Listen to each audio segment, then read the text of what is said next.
Bom, galera, depois aí da apresentação da professora Yara, a gente fica até com medo de falar alguma coisa, né? Mas eu vou me arriscar aqui, certo? Mostrar aí para quem chegou depois. E quem chegou depois, a lista de frequência está aqui, certo? Se quiserem, é importante assinar para poder receber o certificado depois, certo? Mostrar a novidade desse mês. Agora, nosso grupo de pesquisa e o ciclo de palestras tem uma logomarca, ó, bonito, certo? Então vamos lá, né?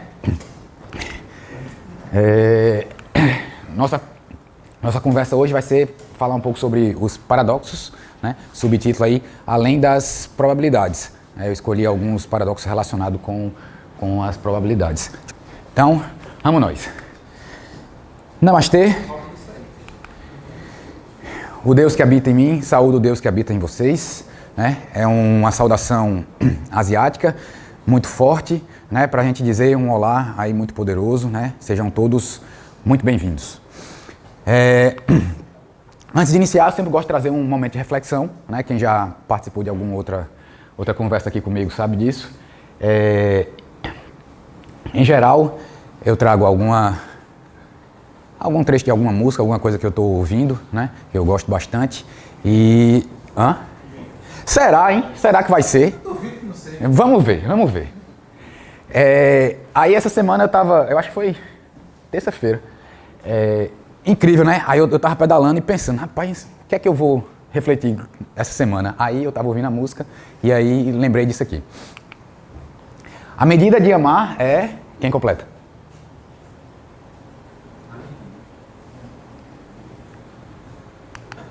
Amar sem medidas. Quem sabe de quem é essa frase? É bem conhecida, né? Ele tinha arriscado que era de Engenheiros do Havaí, né? Será, hein? Rapaz, Tá nesse CD aí, ó.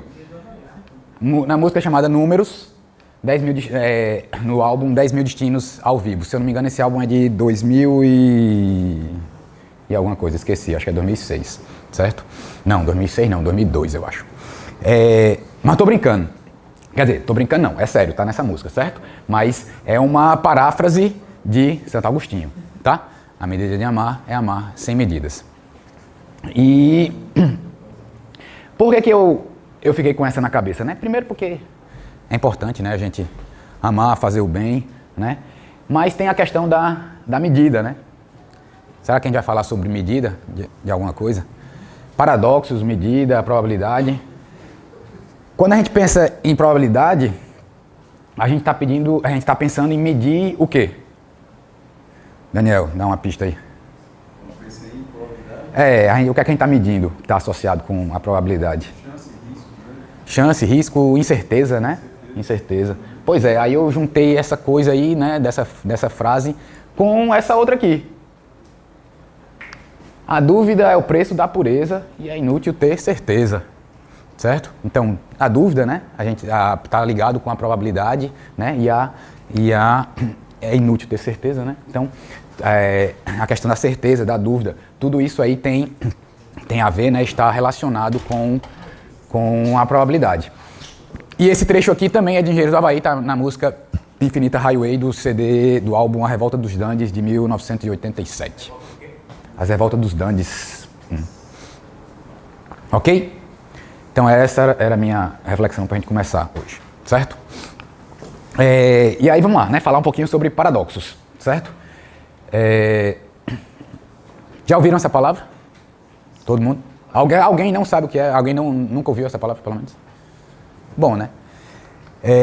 Então, paradoxos, a gente pode, se você botar no Google aí e tal, você vai encontrar um monte de definição, né? Tem no sentido filosófico, tem no sentido matemático, tem no sentido da gramática, tem na literatura, né? Então, paradoxo é um negócio bem amplo, né? Eu trouxe aqui algumas definições, né, que eu encontrei, certo? Contradição ou oposição aparente. Falo melhor quando emudeço. Tá meio estranho, né? Como é que você fala na hora que fica mudo, né? Então, esse tipo de ideia, com palavras contraditórias, a gente pode chamar isso de paradoxo também, certo? Claro que, dependendo do contexto que você vai utilizar, você tem que afunilar mais, né? Você tem que ser mais específico na sua definição. Essa ainda é uma definição meio ampla, né? Mas serve para a ideia geral que a gente quer tratar aqui, né? A gente não está querendo ser muito rígido aqui nas coisas.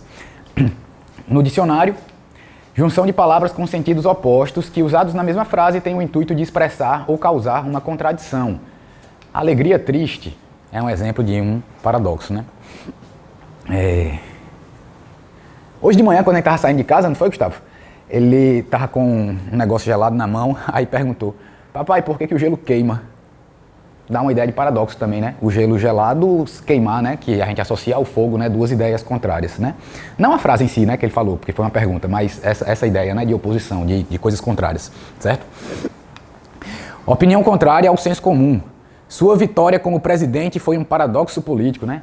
Aquelas pesquisas tal indicando que o fulano A vai ganhar com 120% de certeza, né? Aí quando chega lá o negócio, perdeu, foi o outro que ganhou, né? É meio, a gente usa esse termo, né? Foi paradoxal aí a situação, né? Ausência de nexo, falta de lógica. Nesse caso aí, é os assessores que prometeram 120%. Isso, eu não ia entrar nessa discussão para não gerar muita polêmica, né? Mas e claro, né, que esses percentuais de pesquisa política dependem do veículo que você está olhando, né? Então, é meio complicado isso aí. Ausência de nexo, falta de lógica. A vida é uma morte, né? Frase nesse sentido também. Como é que pode, né? Ideia bem fundamentada ou apresentada de forma coerente, mas que possui subentendidos contrários à sua própria estrutura. Aí isso aqui a gente vai falar um pouco mais para frente. E na filosofia, contradição que chega em certos casos a se opor às razões do pensamento humano ou nega o que a maioria tende a acreditar, né? Então, filosoficamente a gente também pode entender dessa maneira, né? No português, né? Na literatura, figura de linguagem que consiste na aproximação de ideias contraditórias, de modo que a expressão parece completamente ilógica, absurda ou sem sentido. Aí eu trouxe alguns exemplos aqui, né? O silêncio é o grito mais forte. O riso é uma coisa muito séria. Era um homem tão pobre que só tinha dinheiro, né? Aí a ideia, a estrutura é contraditória. Claro que essa aqui a gente já deve ter ouvido algumas vezes e a gente consegue imaginar o sentido disso, né? Mas na estrutura e no uso das palavras, né, a gente tem um paradoxo. E aí eu trouxe alguns paradoxos que eu achei bonito, né, na nossa literatura aí. Na Inconstância dos Bens do Mundo, né, de Gregório de Matos, certo? Do poeta. Mas no sol e na lua falte a firmeza, na formosura não se dê constância, e na alegria sinta-se tristeza. Então onde é que está o paradoxo aí? Inclusive eu trouxe isso aqui, isso aí foi uma questão de um Enem, certo? De alguns anos aí para trás, eu não me lembro qual foi, depois eu boto a referência aí. Tinha esse trecho e, aliás, tinha esse trecho como uma das alternativas, né? O enunciado explicava mais ou menos o que era um paradoxo, e aí cada item era um trechozinho desse para você identificar qual era o item que tinha de fato um paradoxo, né? Onde é que está o paradoxo aqui nesse? Alegria e tristeza, né? Mas não é só pelo fato de alegria e tristeza, por serem palavras opostas, né? A gente pode entender dessa forma, que isso automaticamente gera um paradoxo. Porque você pode dizer, ontem eu me senti triste e me senti feliz. Não necessariamente isso é um paradoxo, porque você pode ter se sentido triste de manhã e feliz de tarde.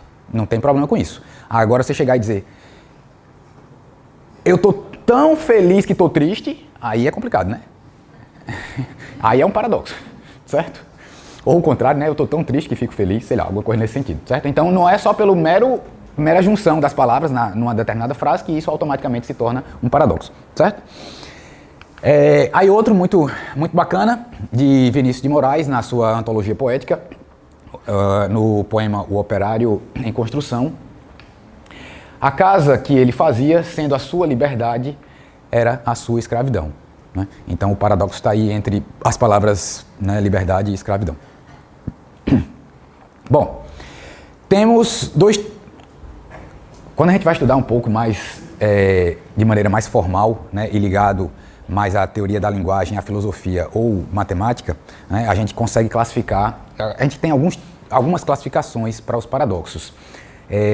Eu esqueci de trazer o livro, mas quem conhece a filósofa Susan Haack tem um livro muito bacana chamado A Filosofia das Lógicas, e o capítulo 8 é o capítulo que trata sobre os paradoxos. Nesse livro, ela faz essa classificação que eu vou apresentar aqui para vocês, certo? Paradoxos semânticos, certo? Aqueles que são ligados à semântica, né? Ao significado das palavras, certo? Aí eu vou apresentar aqui esses para vocês, tá? Esses 5 paradoxos aí.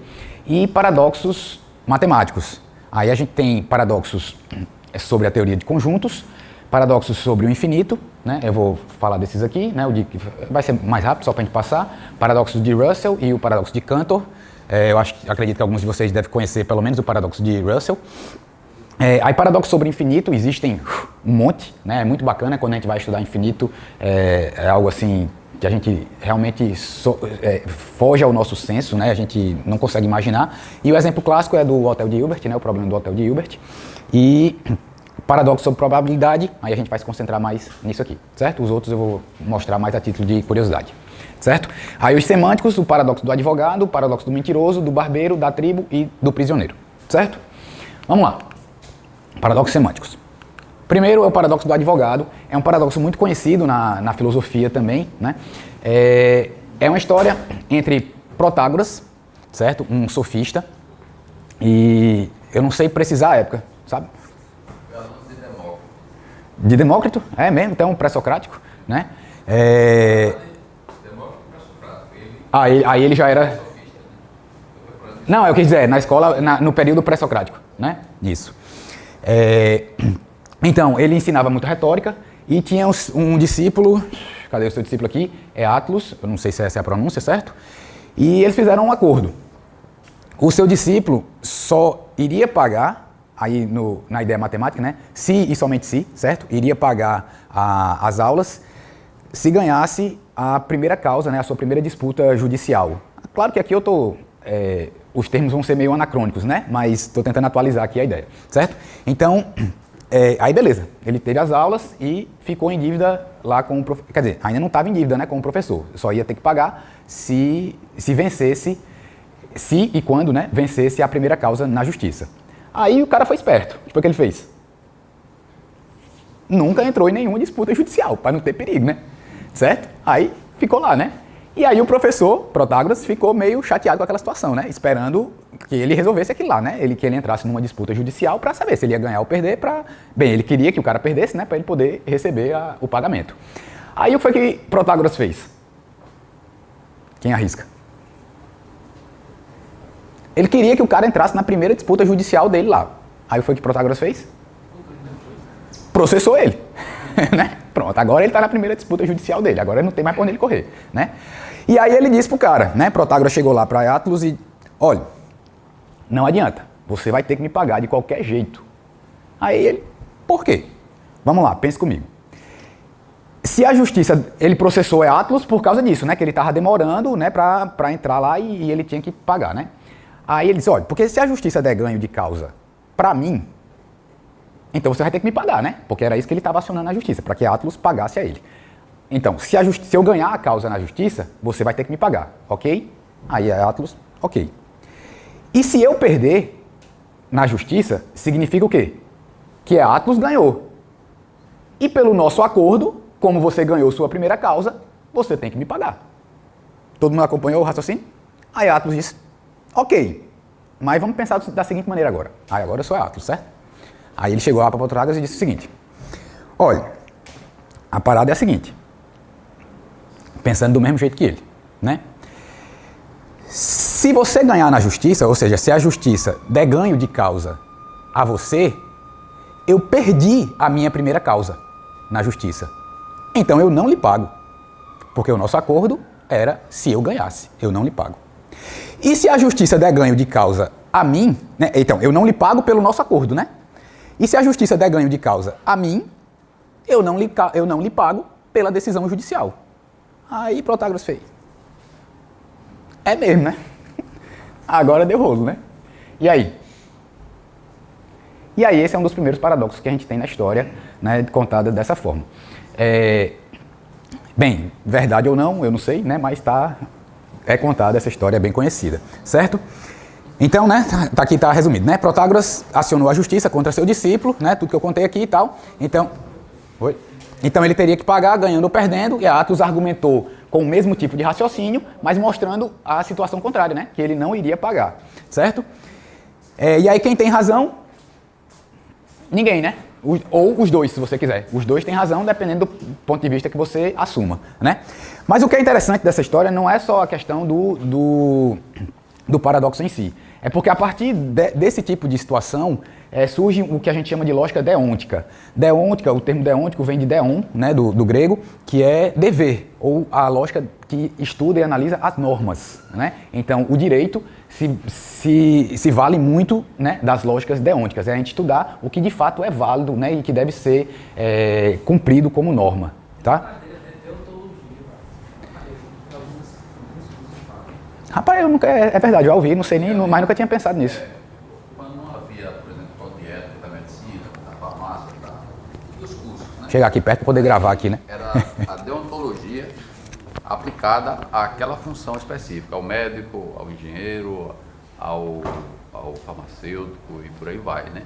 Só que depois, isso na época que eu fiz farmácia, terminei em 83, era deontologia farmacêutica. Cheguei a pagar essa disciplina. Olha. E eu conversando com aquele médico que fez lá, conversou comigo, ele também falou sobre a deontologia médica na época, que ele terminou em 85. Tinha isso. Mas só que hoje o código de ética da profissão, de cada profissão, substituiu isso que a gente chama a deontologia. Né? São duas coisas que estudam, né? Exatamente. Então é mais específica, né? Porque é nível global. Exatamente. É mais ou menos isso. Bacana, pois é, não sabia disso aí. Mas bem lembrado aí, obrigado pelas contribuições. Agora deixa eu só ajeitar aqui de novo. Beleza? Como a Yara falou, é pra gente ficar se sentindo importante, né? Muito microfone, câmera, né? Assim, o negócio é bacana. Ok? Então esse é um caso que eu acho bem curioso, né? Sobre paradoxo. O paradoxo do mentiroso, também conhecido como o paradoxo do cretense, né? Também é bem conhecido. Epimênides é um cretense e ele afirma o seguinte: todos os cretenses mentem ou são mentirosos, né? Aí quando para que o paradoxo de fato funcione como um paradoxo, a gente tem que entender o seguinte: quando ele diz que todo mundo é mentiroso, significa que toda a afirmação que a pessoa fale é falsa, né? Porque hoje em dia a gente diz, fulano é mentiroso. Não significa que tudo que o cara fala é mentira, né? O cara mentiu ali umas 2, 3, 4, 5 vezes, você chama ele de mentiroso. Aí se for isso, aí essa situação aqui não se torna um paradoxo, né? Então, para que isso seja um paradoxo, você tem que entender, aí quando ele diz que os cretenses são mentirosos, significa tudo que o cara fala é mentira, certo? Aí Epimênides é cretense e ele fez essa afirmação: todos os cretenses mentem. E aí, Epimênides mente, que é o cretense, ele está mentindo ou ele está falando a verdade? Todo mundo consegue perceber o que é que acontece com isso aqui? Todos eles mentem, então está falando a verdade. Vamos lá. Lembrando que Epimênides é cretense, tá? Aí vamos ver o que é que acontece. Se todos mentem, essa afirmação aqui, aí a gente tem que ter pelo menos uma ideia básica, né, de lógica básica, mas ou essa frase é verdadeira ou é falsa, né? Princípio, né, dos 3 princípios da lógica básica. Assuma que essa frase é verdadeira, certo? Todos os cretenses mentem. E aí? Se ela for verdadeira, então Epimênides é mentiroso. Então ele está mentindo. Então a frase não pode ser verdadeira. Isso. Essa é a ideia. Se a frase for verdadeira, automaticamente vai chegar que ela tem que ser falsa pela construção, certo? Porque se você assume que a frase é verdadeira e todos mentem, então ele como é cretense, se ela fosse dita por uma outra pessoa qualquer, não tinha problema. Mas ele é cretense, né? Então, se todos os cretenses mentem, se isso for verdadeiro, então, como ele é cretense, ele está mentindo. Então a frase tem que ser mentira, porque toda frase afirmada por um mentiroso não é falso? Não foi isso que a gente entendeu aqui como o cara ser mentiroso? Então, se ela for verdadeira, ele está mentindo. Se ele está mentindo, a frase é o quê? Falsa. Né? Porque se ele está mentindo, a frase é falsa. Então, se você assume que a frase é falsa, ela tem que ser, ou se você assume que ela é verdadeira, ela tem que ser falsa. Agora, vamos pensar na situação contrária. Se ela for falsa, Todos os cretentes falam a verdade. Aí, ou seja, ele está falando a verdade. aí ela é verdadeira. Falando uma mentira, né? Que ele está dizendo. E no resultado vai ser falso. Se ela for falsa, aí não é verdade que todos os cretenses mentem. Todo mundo percebe. E aí ela se torna verdadeira. Então, pela própria estrutura, se você assume ela como verdadeira, ela tem que ser falsa. Se você assume ela como falsa, ela tem que ser verdadeira, né? Aí esse é um caso de paradoxo um pouco mais complicado, que é aquele que a gente falou aqui, mostrei aqui no começo.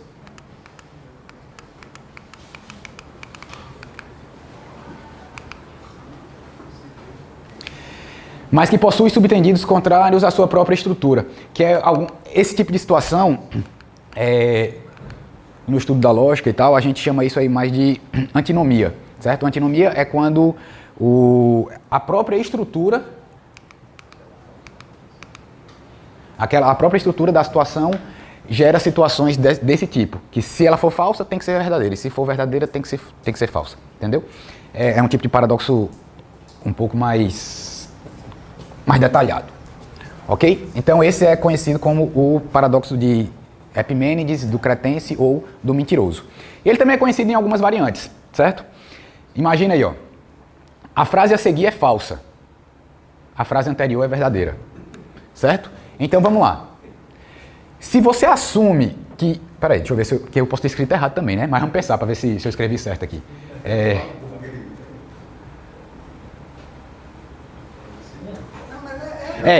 Assuma que essa frase é verdadeira, tá? Essa frase é verdadeira, ó. Se ela é verdadeira, ela está afirmando que o quê? Que essa aqui tem que ser o quê? Que essa tem que ser falsa, né? Porque essa é a informação que ela traz, né? Dizendo que a próxima é falsa. Então, se ela for verdadeira, essa aqui é falsa. Só que essa aqui está dizendo que essa aqui é o quê? Mas como essa é falsa, então o que ela diz é mentira. A gente pode entender assim. Então, como ela está dizendo que essa aqui é verdadeira, mas só que ela é mentirosa, aquela falsa, aquela segunda frase, então, na verdade, ela está dizendo que essa aqui é o quê? Falsa. Pronto, entendeu? Então, aí é isso que acontece. Se você assume que essa é verdadeira, aí essa aqui vai mostrar que ela é falsa. E se você mostrar que ela é falsa, você chega nessa mesma brincadeira lá, por isso que é o paradoxo, é uma variação do paradoxo do mentiroso, certo? Ou essa outra aqui, você pega um cartão, que aí é mais ou menos, só mudou a estrutura aqui do negócio. Você pega um cartão e aí em um lado do cartão você coloca a frase do outro lado é verdadeira e aí do outro lado do cartão você bota a frase do outro lado é falsa. Aí gera essa mesma brincadeira aqui, né? Certo? O cartão só... A frase a seguir e a frase anterior só está mudando isso, né? O cartão um lado e o outro lado do cartão, certo? Mas essas coisas eu acho que são bem curiosas. E aí tem o paradoxo do barbeiro. Não sei se alguém já conhece esse paradoxo. É o seguinte. Esse paradoxo aqui é importante porque aí ele vai ter uma conexão com os paradoxos matemáticos, o de Russell, por exemplo, certo? Tem uma determinada cidade aí, certo? Que só tem aquele barbeiro, né?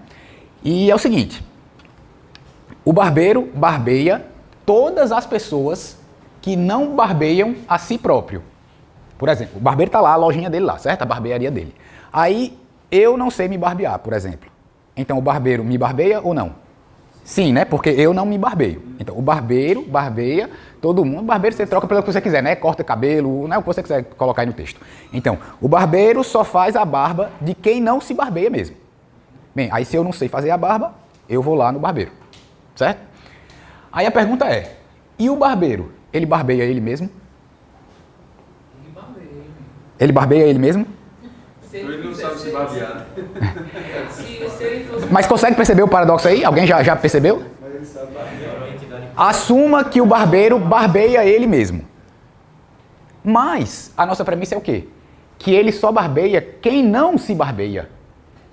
Então, se ele barbear a ele mesmo, pela proposição, ele não poderia se barbear. Porque ele só barbeia quem não se barbeia. Certo? Porque até a palavra é difícil, né? Mas é porque o paradoxo é esse mesmo, é o paradoxo do barbeiro, certo? Ainda fica um trava-língua, fica mais complicado pra gente pensar. E aí você pensa agora, não, então tudo bem, o barbeiro não se barbeia. Opa, então ele tem que se barbear, porque ele barbeia todo mundo que não se barbeia. Perceberam?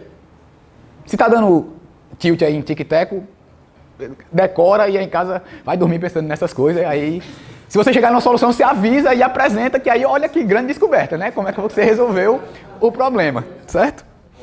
Né? Mas deu para perceber mais ou menos aí? Alguém já conhecia esse paradoxo? Não? Sério mesmo? Olha aí, bacana, né? Vamos pro próximo. O paradoxo da tribo. Cara, esse aí eu ouvi há muito tempo, eu não sei nem onde foi.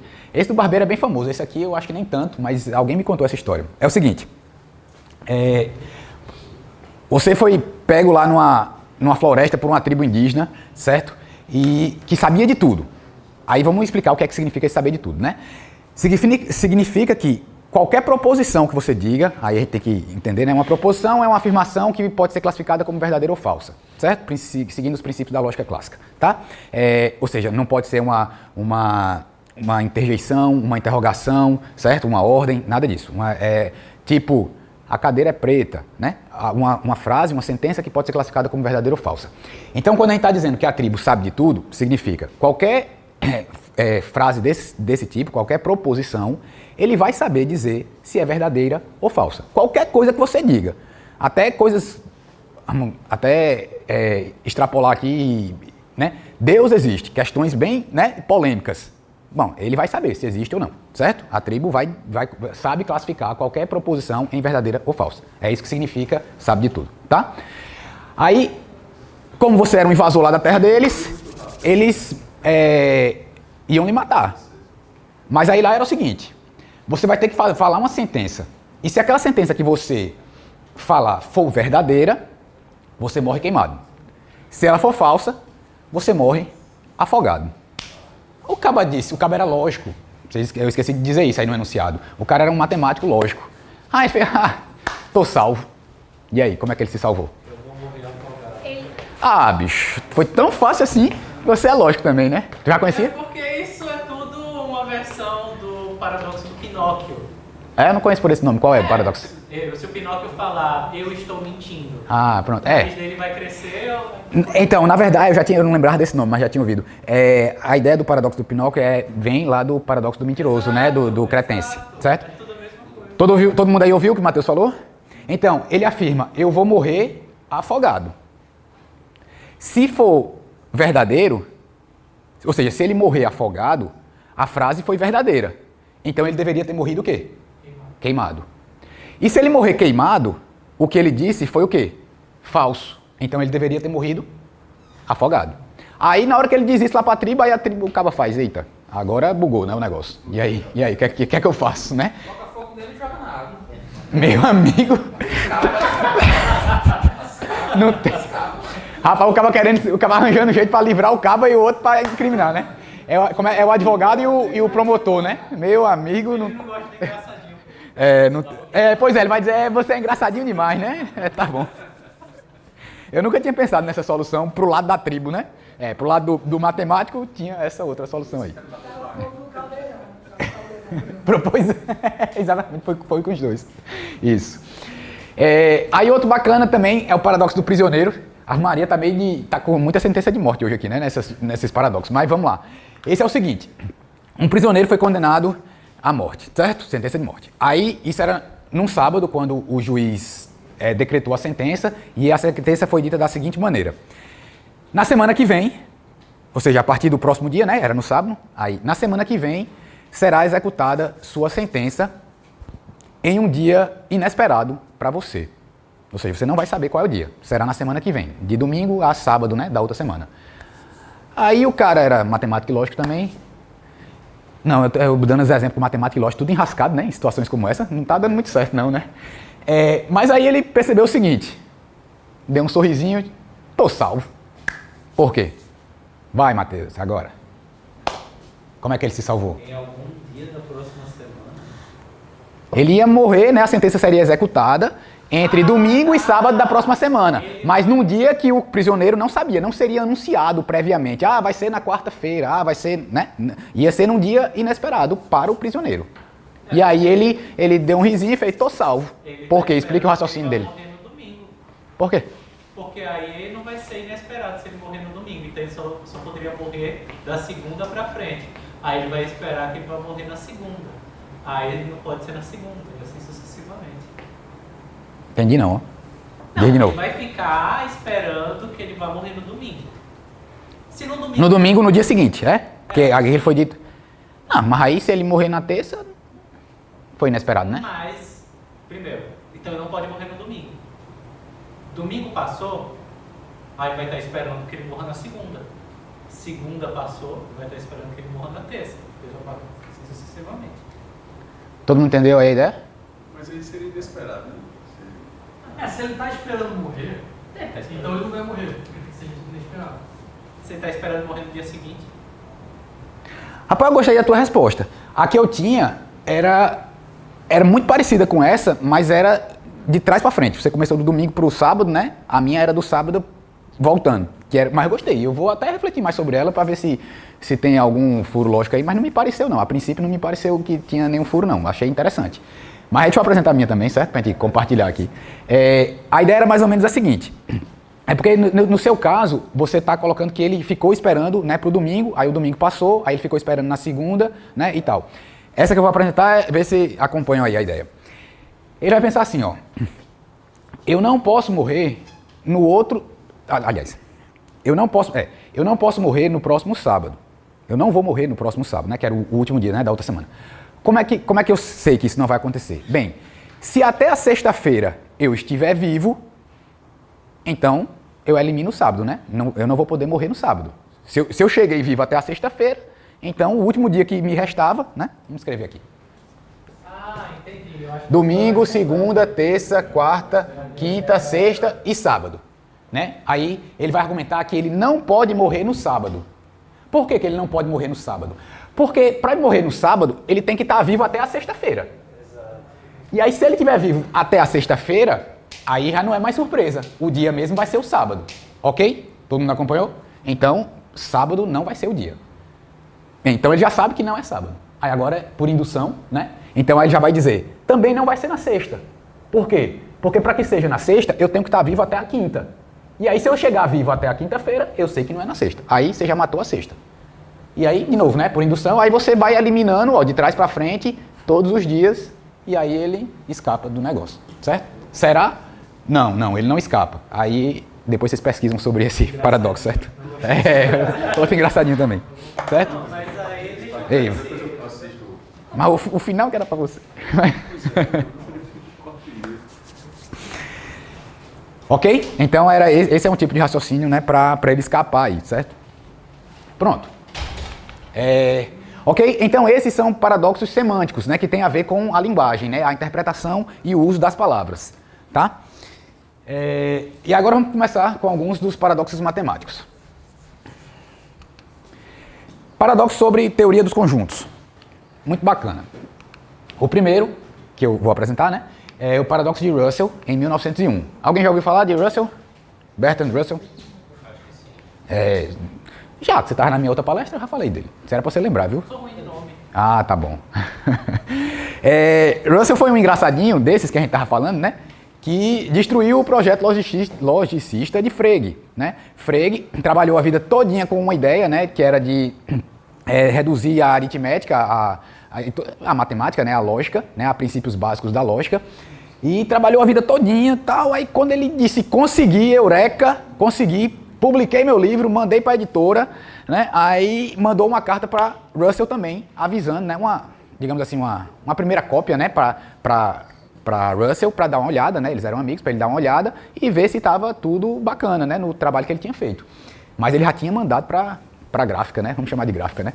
E aí os livros já estavam para ser publicados, já estavam nas distribuidoras, né? Tudo lá, você chegou lá na leitura, nas livrarias, tudinho, o livro já estava pronto para vender, né? No outro dia, quando fosse abrir a loja, aí ele, né? Na noite anterior da inauguração lá, né? Do livro, ele recebeu a carta de Russell. Rapaz, tá errado. Tem um erro bem aqui. Aí ele fez, eu não acredito. Aí ele passou a noite lendo né, até cair a ficha e ele fez, é mesmo, tá errado mesmo. Aí ele concordou com o Russell, né? Aí ele fez, epa, junta aí meus livros tudinho de novo, porque esse negócio não pode ir a público, né? Tá errado. O problema apresentado por Russell, a ideia é a seguinte, certo? Pense no... Deixa eu ver se eu falo disso aqui no outro slide. Não. Será que a gente consegue imaginar conjuntos que são elementos de si próprio? Alguém consegue me dar um exemplo? Por exemplo, o conjunto das pessoas que estão nessa sala. Esse conjunto é um elemento dele mesmo? Não. Porque quais são os elementos desse conjunto? As pessoas. Então o conjunto não é uma pessoa que está na sala, né? Então o conjunto não é um elemento dele mesmo. Ok? É o conjunto das partes. Não, é diferente do conjunto das partes. Mas não. Saca só essa ideia que eu acho que vai ficar claro quando eu der esse próximo exemplo. Agora pense no seguinte. O conjunto das coisas abstratas. Ou seja, tudo que for abstrato é elemento desse conjunto. Conjunto é uma coisa abstrata ou é concreta? Qualquer conjunto é uma coisa abstrata. Portanto, ele é elemento do conjunto das coisas abstratas, que é ele mesmo. É meio confuso, mas pensa aí nesses dois exemplos que eu acho que dá para sacar, né, a situação. Certo? O próprio conjunto é elemento de si mesmo. Certo? Aí o paradoxo de Russell vai acontecer por uma brincadeira dessa. Certo? Pense em todos os conjuntos que não são elementos de si mesmo. Essa é a definição. Temos um conjunto X, que é assim. Os elementos dele são todos os conjuntos que não são elementos de si próprios, né? Si próprios. Ok? Conjunto X, vou colocar assim. Essa é a nossa definição do conjunto X. Tá? Aí agora, vamos colocar alguns elementos aqui no conjunto X. O conjunto das pessoas que a gente falou aqui, né? O conjunto que a gente discutiu agora. O conjunto das pessoas dessa sala. Esse conjunto é elemento de si mesmo? Não. Então, é um elemento de X, concorda? Porque X, os elementos de X são os conjuntos que não são elementos de si próprio. Então, o conjunto das pessoas da sala está aqui. E quaisquer outros que a gente puder imaginar dessa forma. Imaginar conjuntos que não são elementos de si próprio é a coisa mais fácil do mundo, certo? Porque, em geral, quando a gente pensa em conjunto, é conjunto de alguma coisa, né? Concreta. E o próprio conjunto é abstrato, aí por isso que é bem fácil, né? Conjunto dos planetas. O conjunto não é um planeta. Então, esse conjunto não é elemento de si próprio. Ok? Então, qualquer conjunto desse está aqui nesse conjunto X. Aí agora a minha pergunta é, e X pertence a X? X é um elemento de si próprio? Sacaram o paradoxo? É o mesmo paradoxo do barbeiro. Se X, o conjunto X, for elemento dele mesmo, ele não poderia ser. Por quê? Porque qual é a propriedade dos elementos de X? É não ser elemento de si mesmo. E se ele não for elemento de si mesmo, ele deveria ser, porque a propriedade dos elementos de X é ser elemento de si mesmo. E aí, por causa dessa brincadeira que Russell percebeu, que hoje a gente brinca como o paradoxo do barbeiro, ele destruiu o trabalho de 30 anos de Frege. Né? E botou abaixo essa ideia, né? Que era o projeto logicista de Frege, que é transformar a matemática em lógica. Mas aí Frege disse, tá bom, recolhe meus livros aí, agora eu vou trabalhar mais 20 anos para resolver esse problema. E aí, ele conseguiu? Sim. Não conseguiu. Tem alguém tentando provar? Ainda tem uma linha da matemática que tenta resolver esse problema, né, que são os neofregianos, né, ou neologicistas, que abarcaram, né, e compraram essa briga aí e estão tentando resolver esse negócio, certo? Quer comentar aí alguma coisa? Eduardo? Quer comentar aí alguma coisa? Não. Tá. Não, é porque eu sei que essa coisa aí é com vocês, né? Eu estou só rascunhando aqui. Então, por isso que eu falei que é semelhante ao paradoxo do barbeiro, certo? Mas esse caso aqui é bem forte, né, na teoria dos paradoxos de conjuntos. Aí tem um paradoxo de Cantor também, que aí é com essa pergunta. É possível haver um conjunto de tudo, o conjunto de todos os conjuntos? E aí?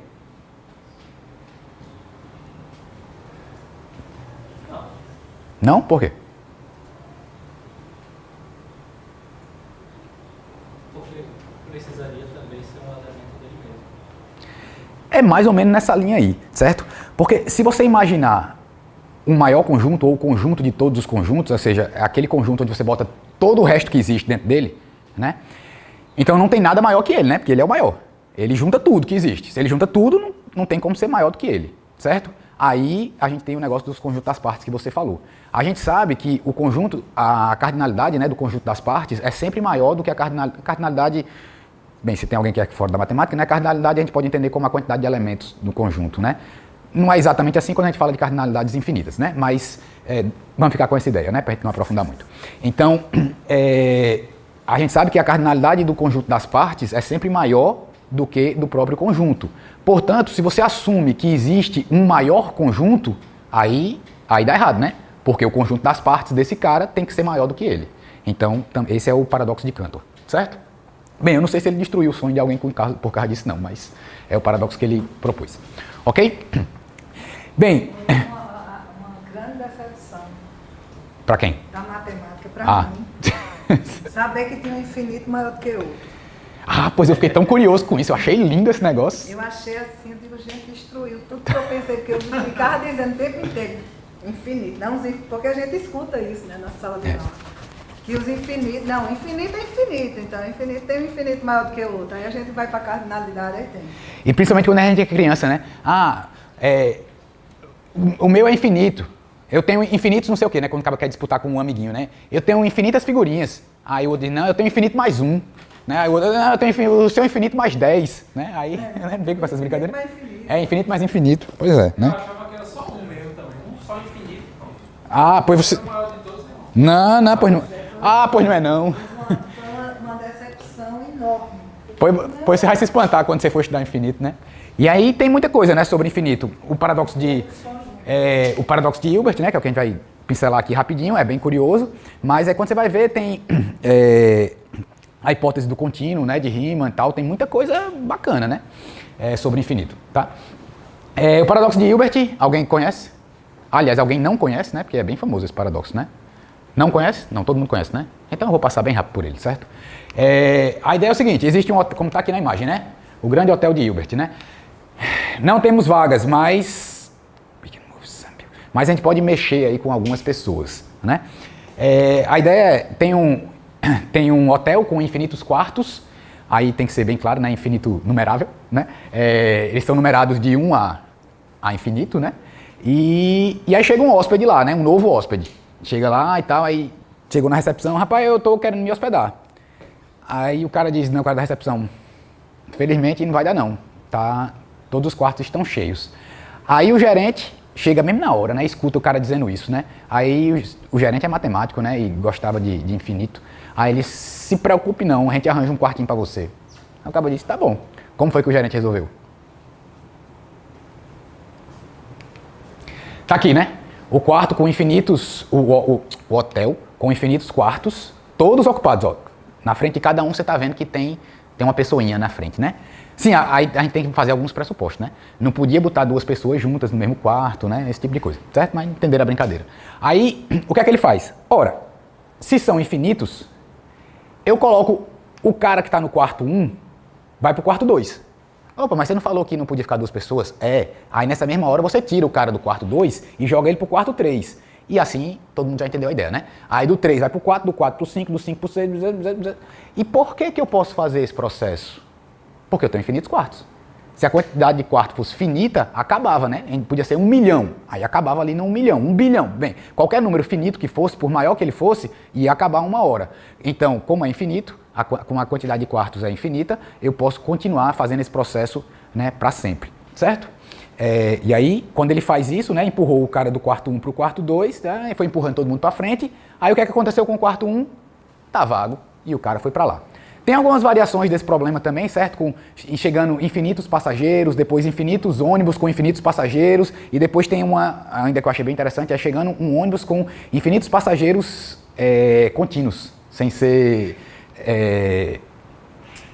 discreto, né? Aí a solução é um pouco mais elaborada. Ok? Esse era o do infinito. Aí agora, bem, vamos para o que interessa, né? Para alguns paradoxos de probabilidade, certo? Quer dizer, a outra parte eu acho interessante também. Bem, para falar de probabilidade, a gente tem que começar falando de Pascal e Fermat, né? Foram os dois caras aí que, no século XVII, 1600 e alguma coisa, eu não sei precisar a data, discutiram, né, princípios da probabilidade, principalmente relacionados a jogos de azar, né? E esse tipo de situação, certo? Não que nada tenha sido feito antes deles, né? Mas eles foram os caras que meio que organizaram, sistematizaram mais esse estudo, né? De maneira mais elaborada, né? Pascal é conhecido pelo seu triângulo, né? O triângulo de Pascal, embora a gente também sabe que teve grande contribuição por Tartaglia, né? Também conhecido como o triângulo de Pascal-Tartaglia. Meu de especialização é o quê, hein? TCC, né? Trabalho de conclusão de curso, né? Pronto. Mas porque no mestrado e doutorado tem nome específico, né? Para especialização não tem, então, né? Então, mas aí o da especialização é o quê? Dissertação, é? Não, né? É só trabalho mesmo, né? Tá. Bem, no meu trabalho da especialização foi justamente sobre isso que eu falei, né? Pascal e Tartaglia. E Fermat é conhecido pelo último teorema de Fermat, né? Embora ele tenha feito outras coisas, né? Mas o nome que pegou foi esse, né? Bem, a situação é a seguinte, tá? Pascal e Fermat estão lá em Paris, né? Eles são de lá, né? Na França. Aí eles resolvem fazer uma brincadeira e uma aposta. Cada um tinha R$80. Imagina aí, Pascal e Fermat, lá no século XVII, em Paris, cada um tinha R$80 no bolso. Já está meio paradoxal, né? R$80, mas imagina a situação. Aí eles resolvem apostar os R$80 da seguinte maneira. Jogando uma moeda, certo? Cara e coroa. Se cair coroa, tá aqui, ó. Cadê? Se cair F, que é cara, é um ponto para Fermat. Se cair P, que é coroa, é um ponto para Pascal, certo? Aí, quem fizer 10 pontos primeiro, ganha o jogo e leva o dinheiro, ok? O problema é o seguinte. Não, aqui eu botei 80 francos, né? Mas tudo bem, pode ser também. Quem marcar 10 pontos primeiro, vence. Aí, quando o jogo tá 8-7, ó, para Fermat, certo? Ó, quando Fermat está ganhando de 8-7, ele precisa sair. Recebeu um WhatsApp lá no século XVII, né, chamando ele para uma reunião, aí ele precisou sair. Aí ele foi, pediu o Uber e foi-se embora. Só que aí o dinheiro ficou com o Pascal. E como eles eram muito amigos e muito honestos, eles tentaram pensar numa solução para dividir o dinheiro de maneira justa, uma vez que Fermat estava ganhando por 8-7. Não tinha acabado ainda, né? Pode ser até que Pascal virasse o jogo e ganhasse, e levasse os 180. Mas o jogo foi interrompido nessas condições. E aí, como é que a gente divide? Eu falei 180, foi? Obrigado, 160. Eu sabe nem somar mais, tá vendo? Então, alguém dá alguma sugestão de como dividir de maneira justa o dinheiro? Cada um voltava com os 80. Porque como o jogo não acabou, não tem como saber o resultado. É uma boa solução, né? Porque devolve, o jogo não acabou, cada um leva o seu. Poderia ser, interessante também. Mas aí se a gente for pensar de como dividir o jogo, o dinheiro, a partir daquele resultado de 8-7, né, que estava, em relação às chances de cada um deles ganhar, certo? Para dividir isso. Né? Essa solução seria, não acabou, ninguém ganhou, então cancela o que a gente tinha feito até agora. Não, a proposta aqui é como a gente vai dividir a partir das probabilidades, né, das chances de cada um ganhar. Aliás, eu tinha que ter feito uma pergunta antes, né? Alguém conhece esse problema? Porque aí senão fica sem graça, né? Não, nunca viram esse problema, não. Então tá. E aí, então alguma sugestão para resolver? Oi? Como é que é o jogo? Cara ou coroa, certo? Se cair F, é um ponto para Fermat. Se cair P, né, em vez de cara ou coroa, você pensa P e F, né, na moeda, certo? A moeda está lá marcada com P e F. Se cair F, é um ponto para Fermat. Se cair P, é um ponto para Pascal.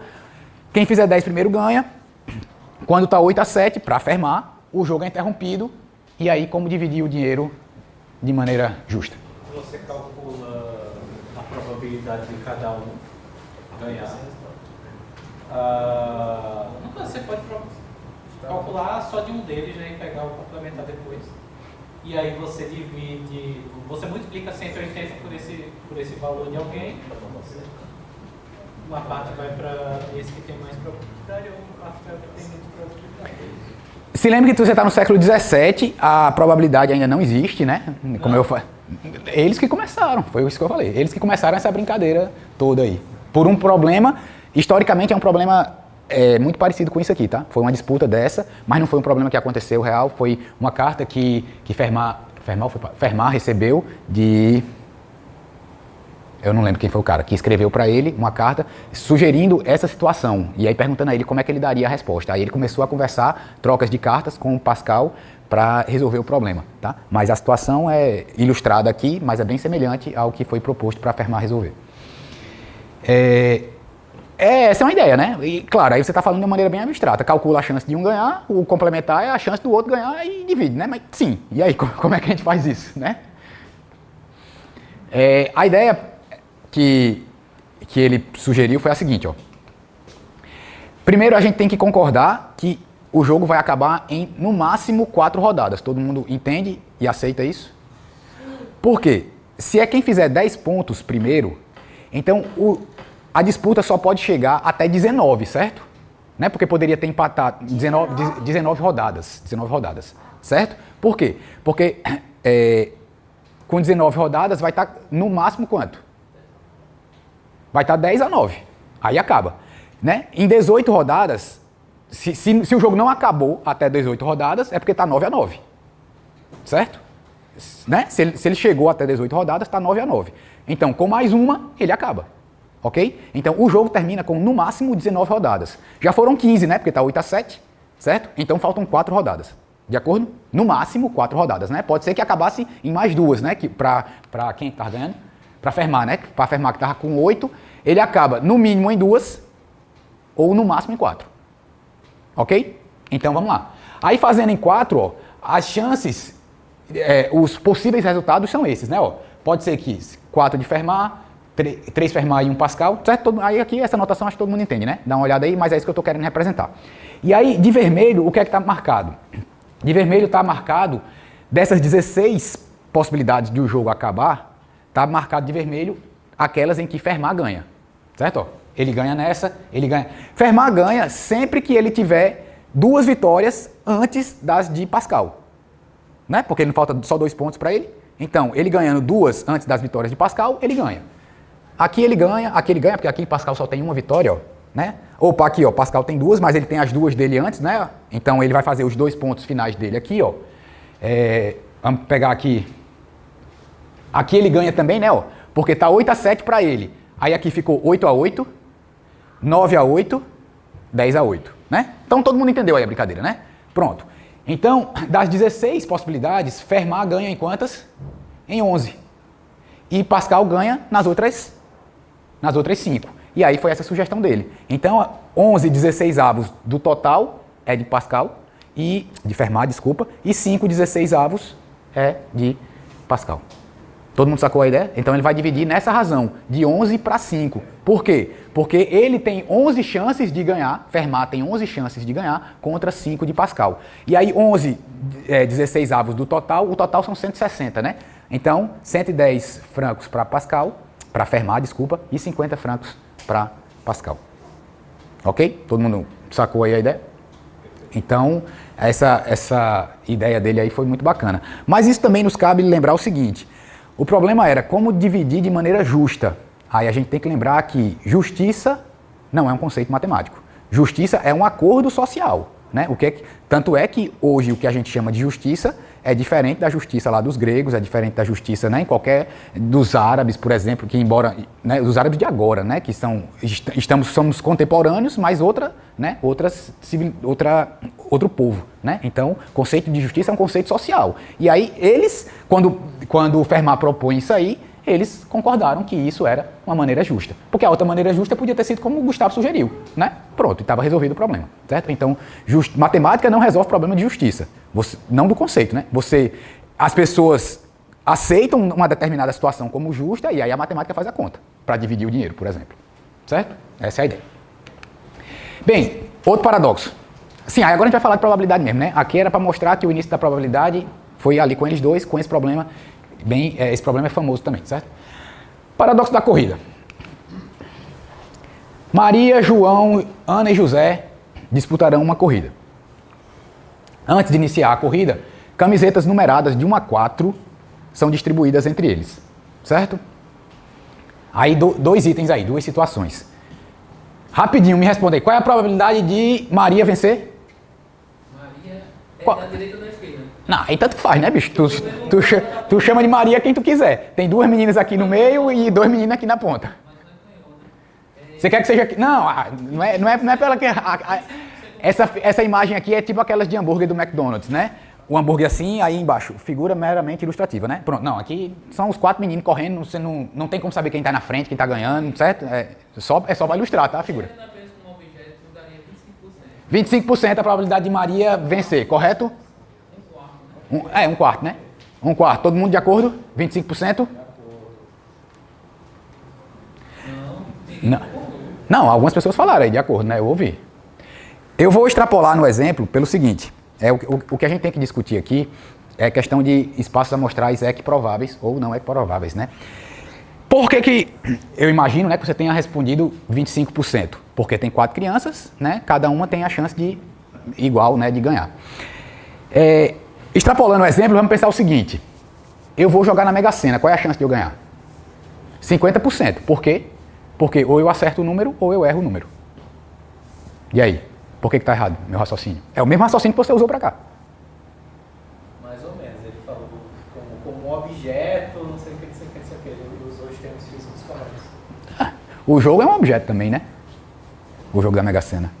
Não é um objeto físico, né? Mas é um objeto da mesma forma como ele classificou.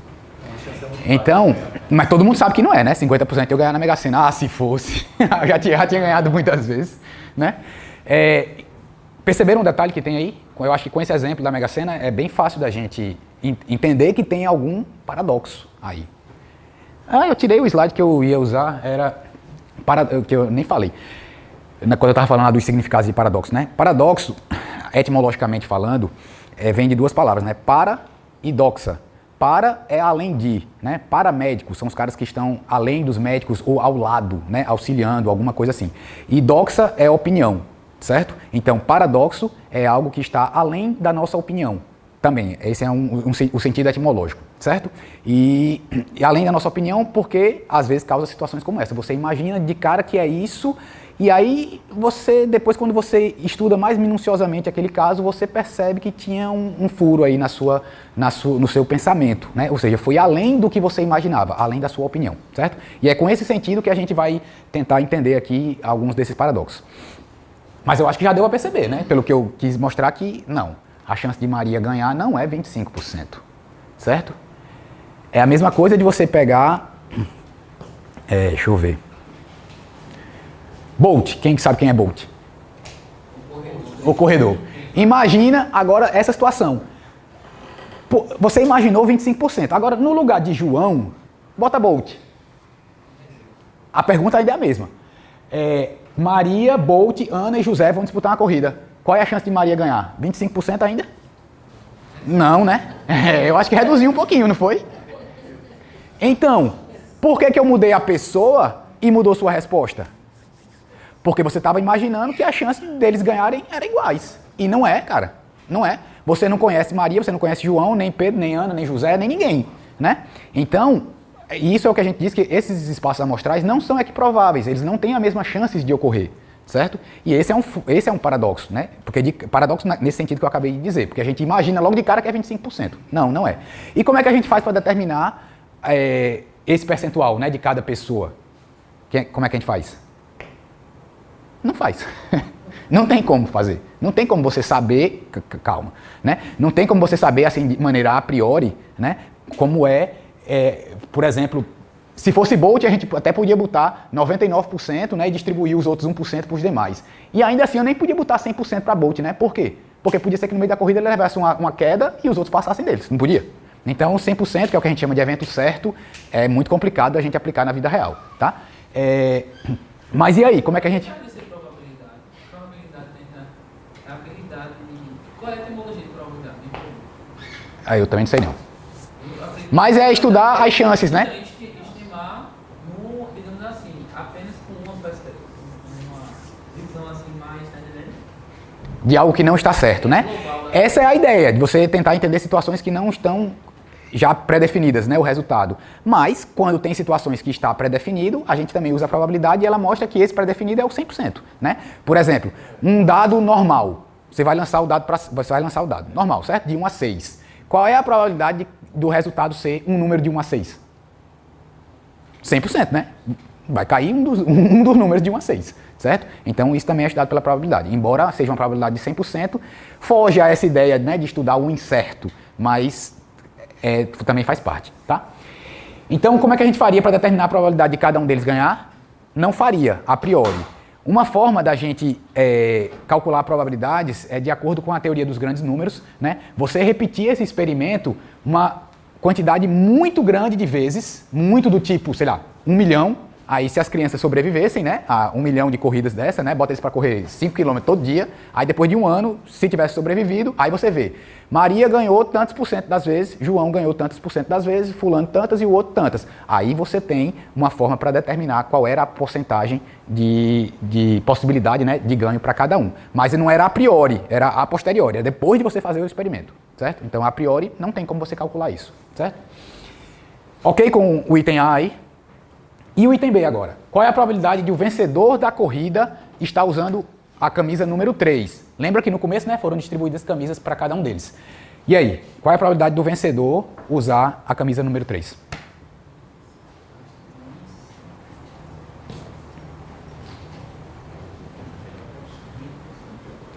É massa a gente ver tic-tac pensando, né, de cada um. Até ele tá sem.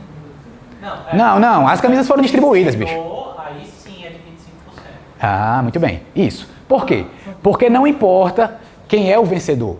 Alguém vai vencer, né? Aí você pega aquele cara que venceu e olha qual era a camisa que tinha sido dada para ele, né? No início da prova. Que também é indiferente. Você podia dar as camisas depois. Certo? Então, qual é a chance daquele cara que você pegou, cara bem genérico, né? Podia ser a menina também, tá? Qual é a probabilidade dele ter recebido no começo a camisa número 3? 25%, né? Porque ele podia ter recebido a camisa 1, a camisa 2, a 3 ou a 4. Aí, nesse caso, se o sorteio for justo, claro, né? Aí é 25%, certo? Então, nesse caso, é 25% mesmo. Ok? Bem, paradoxo da corrida foi porque eu batizei com esse nome, certo? Não sei se você vai encontrar isso na internet com esse nome, não. Paradoxo de Monty Hall. Quem conhece? Não? Famoso também esse paradoxo, certo?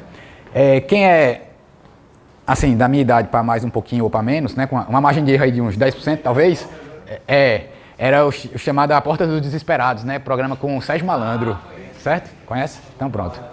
Era o seguinte, ele tem 3 portas, era um programa de auditório, certo? Ó, Eu ando com as cartas aqui do Pará, tirei não sei por quê, porque você podia fazer aqui, que eu faço nas salas de aula. Ah, rapaz, pois era, né? E aí ia ficar bacana. Aqui, Acaba duvida, né? A gente faz, pois é, a gente faz e o cabo não aceita, né? Mas tá bom. Era um programa de auditório. Hoje em dia nem sei nem mais se existe programa de auditório, né? Não assiste mais televisão. Existe? Pronto. Silvio Santos, quem lembra de Silvio Santos? Ave Maria. Assisti muito aquele negócio. Mas eu assisti muito esse programa dele. Aquele que tinha domingo à noite, eu não sei mais nem o nome. Meu pai não gostava de jeito nenhum, porque a gente ia dormir tarde. Mas. Você não porque ainda continua humilhando o pobre. Vamos voltar pra cá, senão vai dar briga. Então, foi lá nos Estados Unidos, certo? Surgiu esse programa lá na década de 70. O nome do apresentador era. Eu acho que o nome do apresentador. Eu não sei mais não porque que era esse nome. Mas o nome do programa era Let's Make a Deal, né? E era como está aqui na figura, certo? Tinha 3 portas fechadas. Atrás das portas tinha 2 bodes e na outra porta um prêmio. Em geral era um carro, né? Aqui no Brasil eu não lembro como era, né? Depois ele foi adaptado para o Brasil pelo Sérgio Malandro lá. Não sei se teve uma versão anterior. Aí, esse detalhe é importante, tá? O apresentador do programa sabe o que é que tem atrás de cada porta. Ele sabe onde é que estão os bodes e ele sabe onde é que está o prêmio. Ele sabe. Aí, aqui, né, nossa plateia aqui, aí as portas apareciam aqui, né, o programa de auditório, aí ele chamava alguém da plateia, aleatório, tal, o caba vinha pra frente, e aí ele fazia o seguinte, escolha uma das portas. Aí o caba vinha e escolhia aqui, por exemplo, a porta número 1. Aí ficava estavam fechadas ainda, né? Aí o apresentador, sabendo onde é que está o prêmio e onde é que estão os bodes, ele abria uma outra porta revelando o bode. Ele sempre revelava o bode, certo? Claro, né? Logo. Aí, nas duas portas que sobraram, a do cara, a que o cara escolheu, e a outra que sobrou, né? Eu tô aqui, né? Eu escolhi a 1. Então, sobrou a minha e sobrou a 2, certo? Numa dessas daí tá o prêmio e na outra tá o outro bode. Todo mundo de acordo até aí? Tá. Aí, o que é que o apresentador perguntava para a pessoa? Você quer mudar de porta ou você quer continuar com a porta que você está? Aí o cara ficava nervoso, né? Jesus, eu vou mudar. Aí quando o cara mudava, que ele abria, o prêmio estava na primeira, o cara só faltava se matar, né? Perdia o carro, não sei o que, aí saía chorando. Ou então o cara ficava... E aí ele perguntava à plateia, né? A plateia agitando, né? Muda, o cara, não, eu não quero mudar, não. Quando o cara dizia que não queria mudar, meu amigo, aí ele chamava a plateia, né? Pra ficar incitando o cara, né? Muda, muda, muda. Aí o cara mudava e perdia. Ou às vezes ele deixava de mudar, aí perdia também, né? Enfim. Bem, sempre que o cara... Não, às vezes tinha uns que ganhavam, né? Mas sempre que perdia era a maior confusão, né? Que é aquele negócio, eu devia ter feito, né? O que não fiz, claro, né? Se perdeu, devia ter feito, né? Mas aí era a posteriori, né? A priori você não sabia. Como é? Ah, não, isso aí pelo menos a gente admite que o cara lá era honesto, né? Uma vez distribuído os bodes e o prêmio, ele não alterava isso. Aí se não, né? Aí ficava meio complicado mesmo. Mas, bem, eu não duvido de nada, né? Mas eu nunca tinha pensado dessa forma, tá? Mas aí se for assim, aí bagunça aqui a forma de a gente calcular as probabilidades. Então, na hora que ele perguntava se o cara devia mudar ou não de porta, e aí? A pergunta é essa. O que era melhor? Probabilisticamente, né? Matematicamente falando. Onde é que ele teria mais chances de ganhar? Quem arrisca? Né? Então a pergunta é, continuar na porta escolhida ou mudar? O que é melhor? Se já conhece, não diz não. Peraí, não, sem spoiler, hein? Dá 2 minutos. Não, é assim. É mudar, não mudar ou tanto faz. Né? Essa pergunta ainda fica mais genérica ainda, né? Muda ou não muda, ou mudar. Isso. Né? Fica mais genérica, mas melhora. É a sorte e a meta. Isso, eu melhorei. Essa pergunta. É melhor ele mudar, não mudar ou tanto faz? A probabilidade de não mudar é a mesma inicial? Também resume, né? Também resume assim. Pelo menos não adianta nada, né? Isso. Então, e se não for, é melhor fazer o quê? Né? Se não for, melhor mudar. Porque Será? Uma das duas, digamos assim, a melhor probabilidade é aquela. E aí? A ordem dos fatores altera o produto. Então, é isso que eu quero saber. E aí? Pra vocês, o que é que vocês acham? É melhor ele mudar de porta, não mudar de porta ou é indiferente? É indiferente. É indiferente. Gustavo está arriscando aqui no indiferente. Quem acha que é melhor ele mudar de porta? Quem mudaria de porta se fosse você lá? Eu acho que não faz diferença não. Foi reduzida as possibilidades à medida que vai abrir, né? Inicialmente ele tinha 3 portas. Inicialmente ele tinha 3 portas. Aí ele revelou que tem um bote de uma, aí ficou só com 2 escolhas. Isso. Pode aplicar o princípio de ser excluído. Então qualquer uma das duas pode ser errada. Ou seria certo. A mesma probabilidade. Então tanto faz, né? É o que você está dizendo.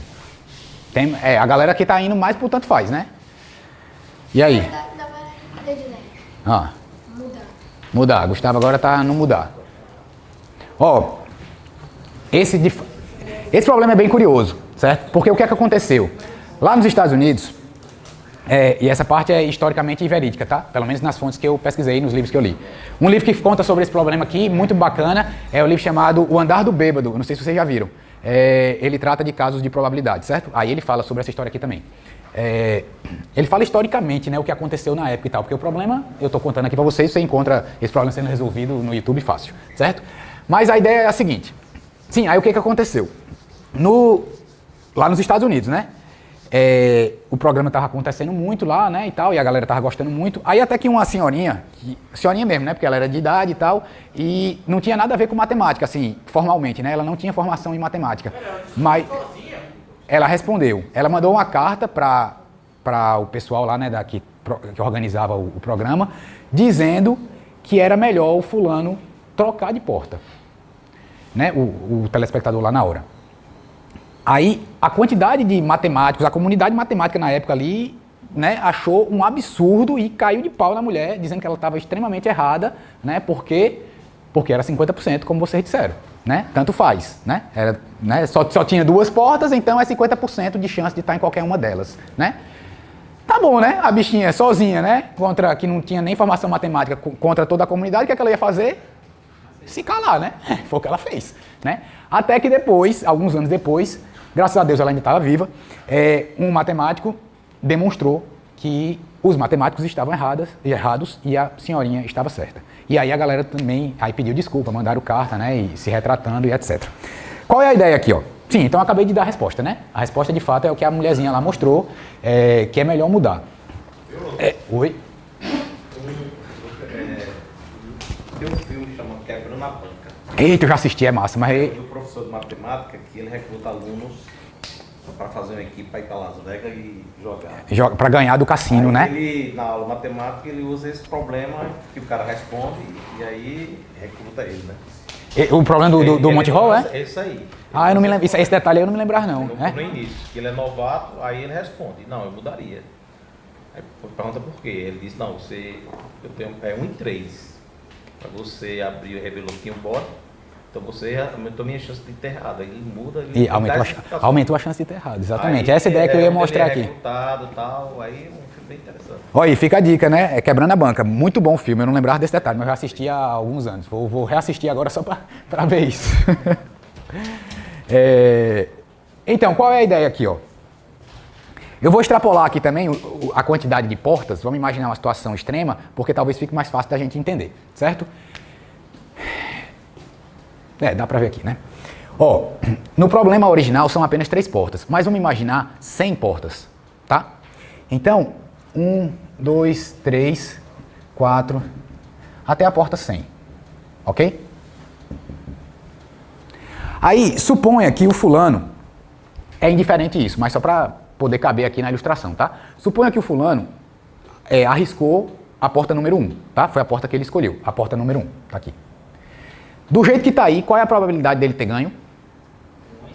1%, né? Então, a chance dele ter acertado de cara, assim, é 1%. Onde é que estão os outros 99% de chances do prêmio estar? Aqui, concorda? Nesse conjunto, eu não sei exatamente aonde, mas é nesse conjunto aqui. Esse conjunto tem 99% e a escolha do cara tem 1%, certo? Então esse conjunto aqui tem 99%. Aí o que é que o apresentador faz? Ele vai abrindo um monte de portas, até um monte aqui no nosso exemplo, né? Até ficarem quantas portas? Só 2. A do prêmio e o prêmio e o bode. Pode ser que o prêmio esteja lá do cara, né?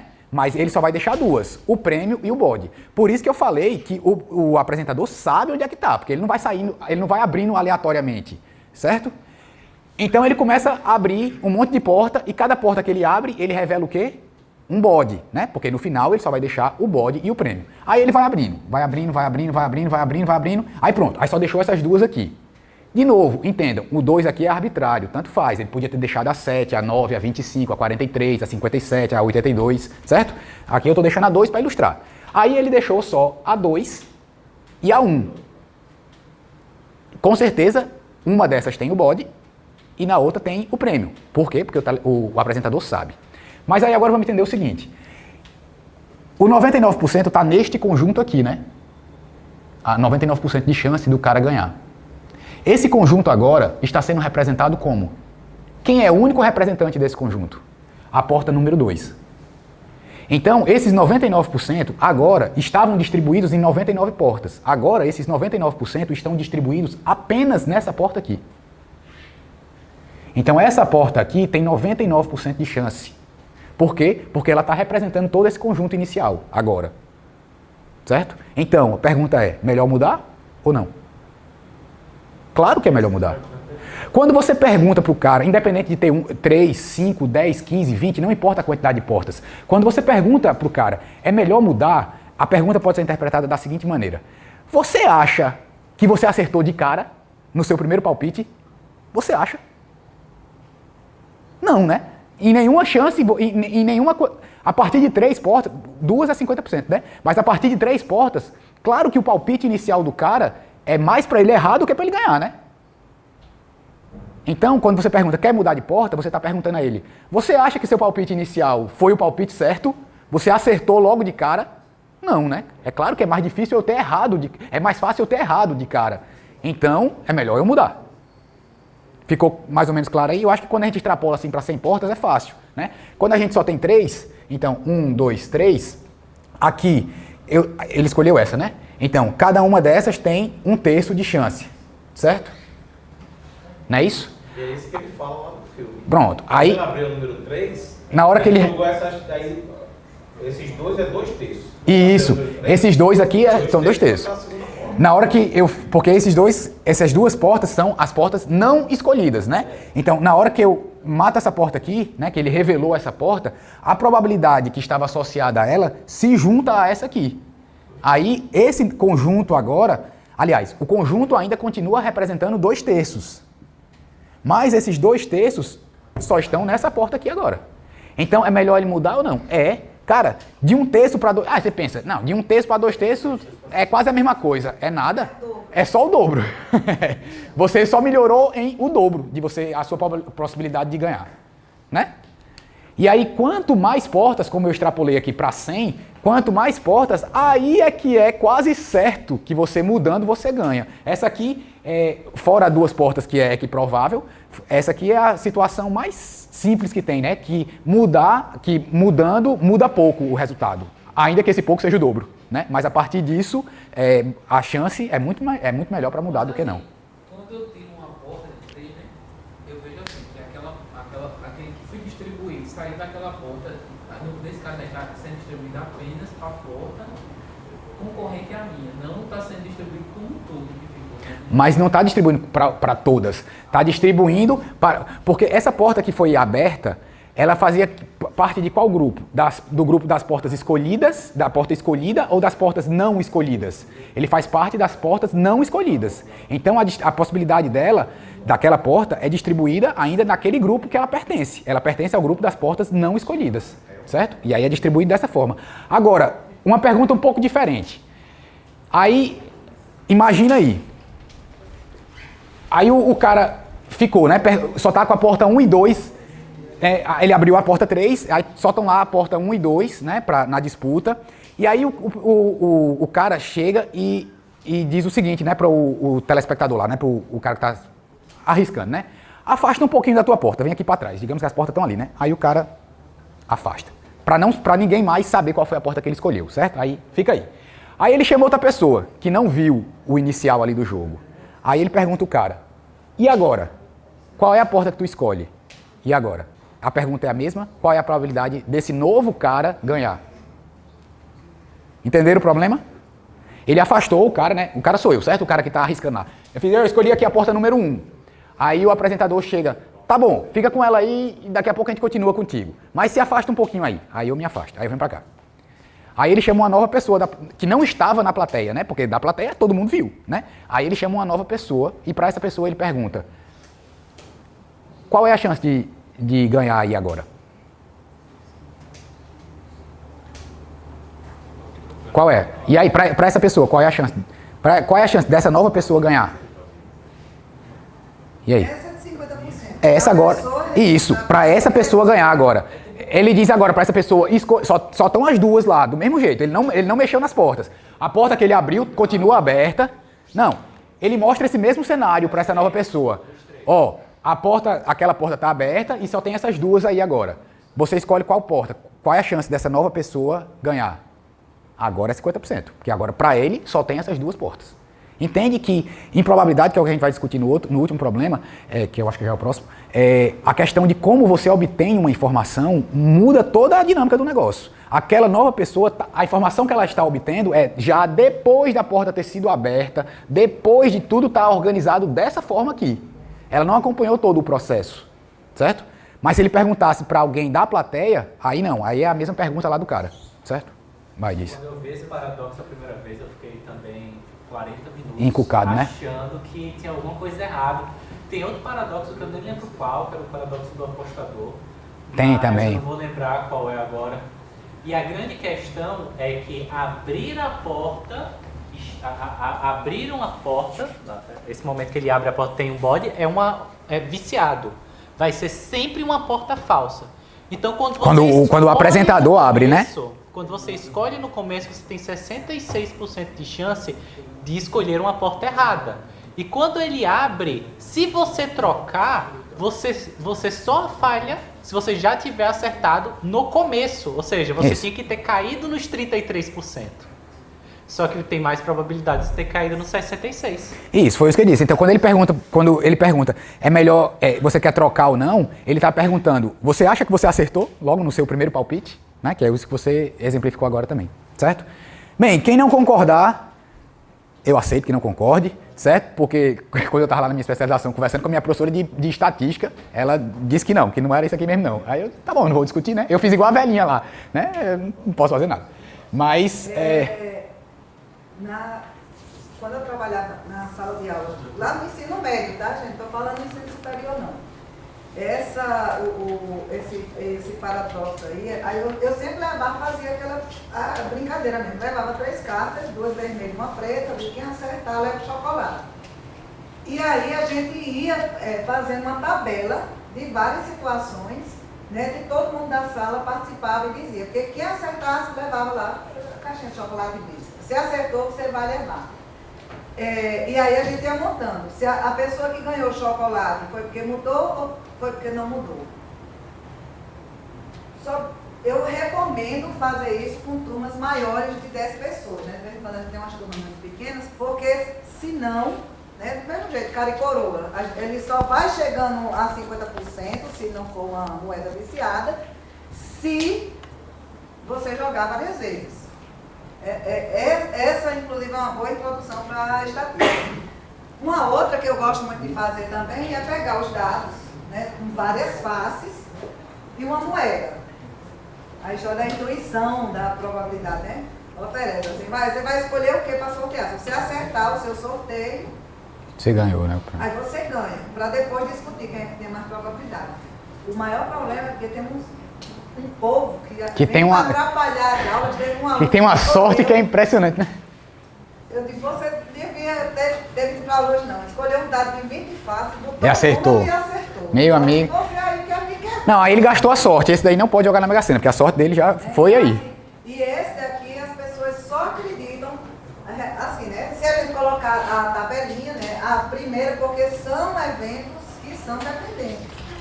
A primeira probabilidade é 1/3 para aquela porta, mas a segunda probabilidade vai ser o 50%, multiplicado. Esse é o problema, né? Que vai ficar 1/3 vezes 50% e o outro vai ficar 2/3 vezes 50%. Então o outro é maior, a probabilidade. Muito bem. Então vale a pena levar para a sala de aula. É muito legal. E lógico assim, depois que vocês acreditarem, quer dizer, acreditar não, né? Ninguém é para acreditar. Depois que você provar, você verificar que quem muda tem mais chance do que o outro.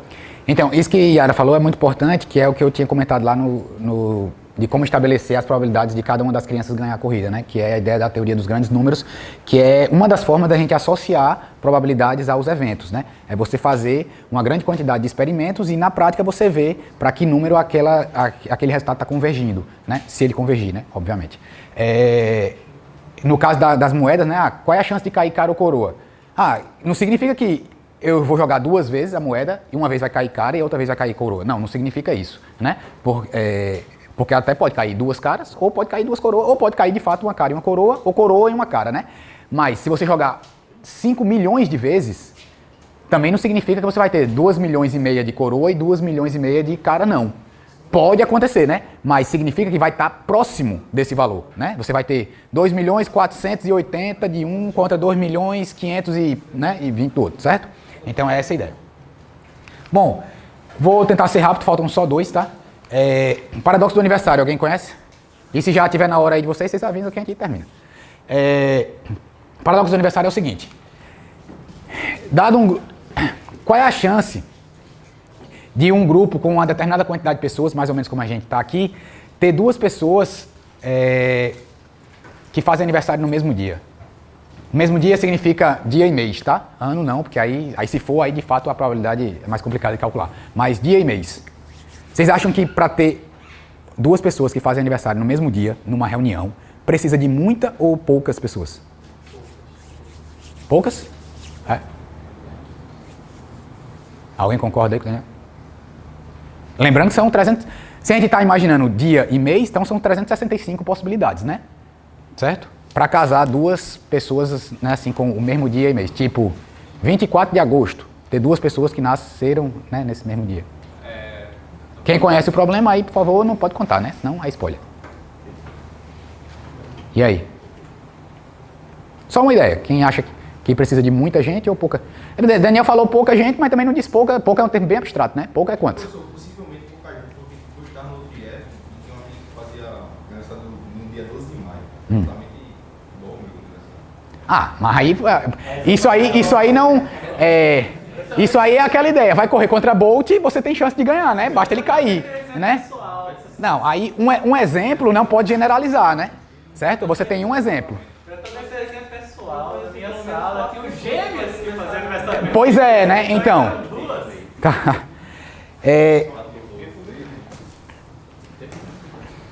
Mas em geral, a gente tende a pensar que precisa de muita gente, né?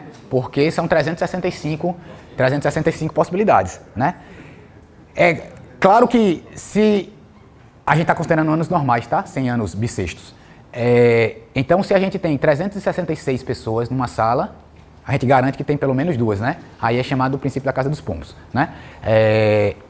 Aí vai ter, pode até ter mais, né? Mas vai ter pelo menos 2 que fazem aniversário no mesmo dia. Eu não vou, porque eu quero tratar mais do último problema, então eu não vou fazer a brincadeira aqui para a gente não perder mais tempo, tá? Mas tem uma tabelinha aqui que mostra quais são essas probabilidades, tá? Depois vocês fazem na sala, é bem bacana. Ó, com 100 pessoas reunidas, a nossa probabilidade é quase 100%, ó, certo?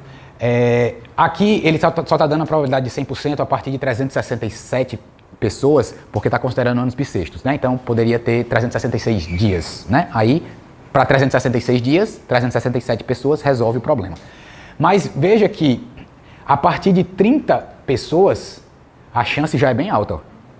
Certo? Quantas pessoas a gente tem aqui? Vamos ver, se a gente tiver mais de 30, a gente faz a brincadeira só para ver. 1, 2, 3, 4, 5. Pode fazer? Já contou? Tá, então vamos lá, vamos tentar fazer rápido, certo? A gente vai fazer assim, eu vou dizer o meu aniversário, tá? Dia e mês, e aí se alguém bater com o mesmo dia, aí já avisa. Se não, vai o próximo, tá? 13/12. Assim, pergunta o meio, quem é de janeiro? Aí, Tá, boa. Tá, é melhor ainda, né? Janeiro, os dias. 21. 14. Não deu, né? Fevereiro. Só um, né? Então, não, é só ele, não empatou, né? Março. 9 e 6 foi quase, né? Abril. 9. Abril, maio. Diz os dias. Dia 12. 7. Ixi, estamos chegando no meio do ano, viu, Yara? Foi você que sugeriu, viu? Eu falei que não era pra fazer. Junho. Calma, vai chegar. Carnaval vai chegar. Não, tem mais ali. 30. 9. Julho. Julho? Ninguém, julho. Agosto. É bom, porque aí tá juntando mais pro mesmo mês. Agosto. 10. 20. Ixi. Rapaz, se chegar a dezembro, alguém mente, tá? Pra bater aqui. Setembro. 18. 4. Outubro. 2. 6. Novembro. Maria. E aí? 17. Não, só tem tu, né? Dezembro. Só eu e Gustavo?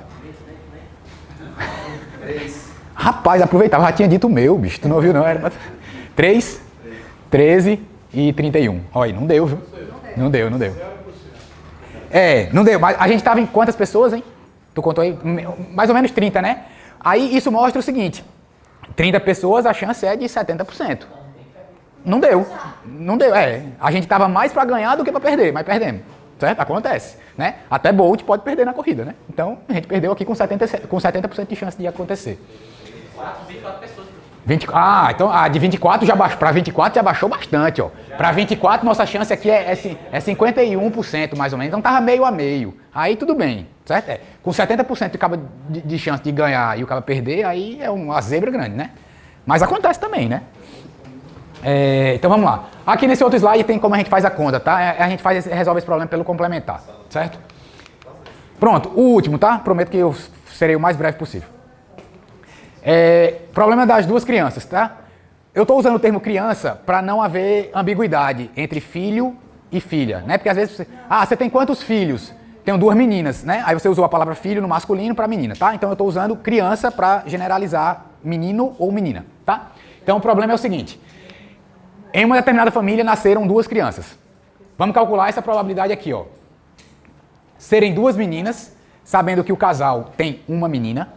Serem 2, sabendo que a mais velha, a criança mais velha, é uma menina, certo? E serem 2 meninas, sabendo que o casal tem uma menina que nasceu em uma terça-feira. E aí? Primeiro caso. Qual é a probabilidade de serem 2 meninas, sabendo que eles já têm uma menina? E aí?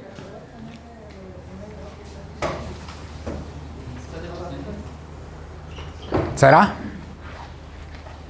Ei, não, tranquilo, extrapolei. Obrigado. E eu acho que a memória aqui do meu celular acabou, quer ver? Por isso que não... deve ter sido. E aí? A chance de eles terem 2 meninas, sabendo que ele já tem uma. Eu acho que é 50%. E aí? Já tem uma. Estamos no item A, tá? Já tem Eu vou mostrar aqui no próximo slide, eu vou mostrar aqui a tabela com essas possibilidades, tá? É porque assim, já... Não, tem só que fazer uma observação aqui, certo? As hipóteses do nosso problema. A gente tem que considerar como hipótese que para cada criança, o sexo, o dia da semana, o sexo e o dia da semana são independentes, tá? E equiprováveis, tá? Em relação a outra criança. O que quer dizer isso? Se a primeira foi homem, a segunda vai ter mais chance de ser homem ou mulher. Não, os eventos são independentes e são equiprováveis, tá? O resultado de uma não altera no resultado da outra, tá? Então essas são as nossas hipóteses do problema. Então, e aí? Uma determinada família nasceu... Tá, o item A, né? Qual é a probabilidade de serem 2 meninas, sabendo que já tem uma menina? 50%. Essa é a tabela com as possibilidades. Todo mundo de acordo? Como é que eu estou fazendo aqui? Como uma matriz, tá? O primeiro elemento é linha, o segundo elemento é coluna, tá? Então aqui, ó, nessa célula aqui, significa 2 meninas, né? Essa menina e essa menina, tá? Essa aqui significa menina, menino, né? E aqui, menino, menina, né? Ó, menino, menina, menino, menino. Tá? Então essa é a distribuição aí das possibilidades dos 2 filhos, né? De 2 filhos, só tem essas chances aí, né? Ou 2 meninas, ou 2 meninos, ou um de cada, mas trocando a ordem, né? O mais velho homem ou a mais velha mulher, certo? Aí a pergunta é, sabendo que tem uma menina, qual é a chance de terem 2, né? De serem 2 meninas?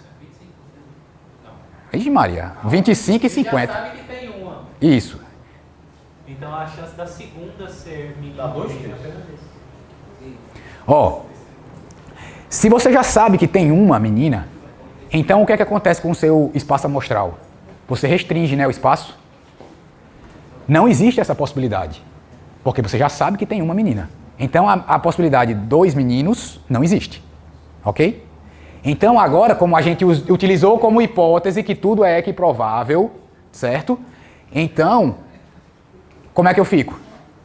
1/3 para cada uma dessas opções, certo? Então, qual é a chance de serem 2 meninas? Só essa chance aqui, né? Então, 1/3. Ok? Então, sabendo que já tem uma menina, qual é a chance de serem 2? 1/3. Seu espaço amostral, quando você dá a informação que já tem uma menina, seu espaço amostral é reduzido porque você matou essa opção aqui. Então, seu espaço amostral, na verdade, aqui é no geral. Como é a distribuição de possibilidades para 2 crianças. É isso aí. Mas aí você deu uma informação extra. Já tem uma menina. Então, esse cara aqui não existe no meu espaço. No espaço amostral. Condicionou. É o que a gente chama de probabilidade condicional. Mas ele está perguntando de terem 2 meninas, não da sequência de menino e menina. Não, tudo bem. Mas a única chance de ter 2 meninas é esse evento aqui, né? Ó. Esse evento em quantos? Mas eu discordo do evento menino, menina e de menina, meninos estarem diferentes. Serem considerados probabilidades diferentes. Não é diferente não. É 1/3 e 1/3 também. Então, mas eu acho que não deveria estar, porque ele não está falando sobre a idade na questão. Não, tudo bem. Mas o problema também não é ele estar perguntando sobre a idade agora. Aqui é as formas de eu distribuir duas crianças, né? Dois filhos. Né? Eu posso ter os dois filhos, eu posso ter... Oi. Mas aí não seria melhor formular assim, sabendo que a primeira é menina? Aí é outra pergunta, que é o item B. Que é o item B, ó. O item B é esse. Sabendo que uma qualquer. Isso. Quando você diz, essa é a distribuição normal. A forma de eu ter duas crianças é essa aí, né? Só tem essas possibilidades, concorda comigo? Esses são os 4 eventos possíveis para duas crianças. Ou 2 meninas, ou 2 meninos, ou uma menina e um menino, mas assim, menina, menino, menino, menina. Porque eu não acho que isso deveria estar diferenciado assim, precisa diferenciar a sequência. Precisa, porque esse evento aqui é diferente desse. Mas é porque a questão não está perguntando sobre... Não, mas aqui, não, mas escute, isso aqui é independente de qualquer pergunta. Isso aqui é como 2 filhos podem nascer em um casal.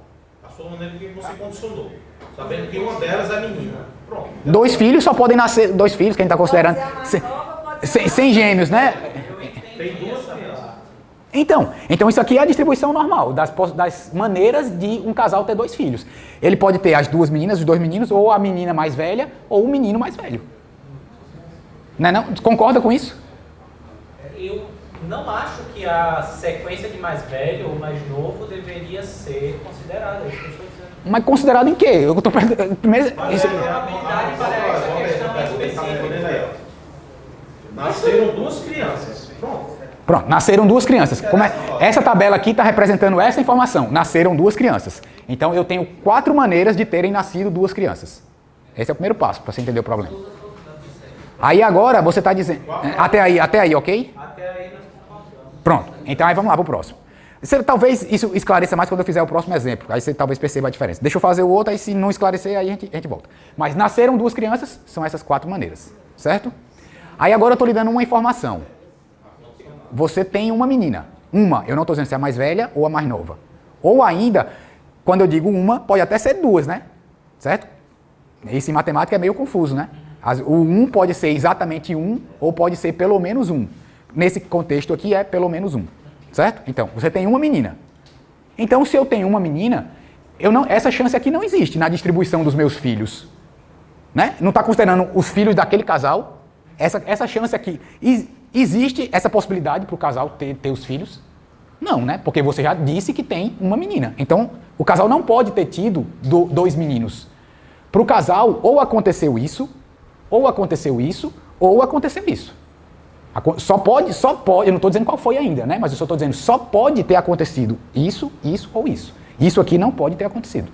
Porque você tem essa informação extra que tem pelo menos uma menina. Não sei se melhorou um pouco aí, tá? Então, qualquer uma dessas 3 opções aqui é 1/3. Certo? E aí você quer a probabilidade de quê? De ter 2 meninas. É essa aqui, 1/3. Oi. Se o problema falasse assim, que a primeira foi uma menina. É o próximo item. Mas aí sempre pense o seguinte. Quando você está discutindo um problema, que você está numa linha de resposta, né, para defender aquela ideia, se você pergunta, e se fosse diferente? E se fosse diferente, eu não posso continuar explicando do jeito que eu estava explicando. Né? Eu estou explicando para esse problema, não para o outro. Então, aqui, dentre as 3 possibilidades, essa aqui é uma. Né? Então, 1/3. Tá? Agora o item B. Serem 2 meninas, sabendo que a mais velha é uma menina. Esse é o espaço amostral, né? De novo, geral.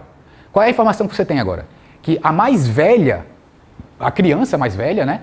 É uma menina. O que é que acontece agora com o meu espaço amostral? Isso, você elimina essa aqui, né? Essa linha. Essa linha aqui não pode existir. Por quê? Porque essa linha aqui representa o mais velho menino. Né? Eu expliquei isso no começo, né? A ordem aqui é o primeiro e o segundo filho, né? Então, mais velho menino, mais velho menino. Se você sabe que o mais velho não é menino, isso aqui não entra em jogo. Ok? Então, agora, qual é a chance de ter 2 meninas? Então, para o casal, as únicas possibilidades de distribuição das crianças é ou isso ou isso. Você quer qual? Você quer 2 meninas. Então, você quer essa. 1 em 2. 50%. Certo? Aí agora vamos para essa. Serem duas meninas, sabendo que o casal tem uma menina nascida numa terça-feira. E aí? Vai ter que considerar os 7 dias, né? Eu quero uma... Terça-feira tem a ver com a possibilidade? Todos os dias da semana. Tem não, né? Todos os dias da semana. Pois é. Eu também achava que não tinha não, até eu ter visto essa aula que o cara explicou isso. O que danado uma terça-feira influencia, né? Na possibilidade, né? Você faz... Em nada, né? Vamos ver. Essa é a nossa tabela, né, de distribuição das crianças, certo? Errado. Para esse problema, essa tabela está errada. Para esse enunciado.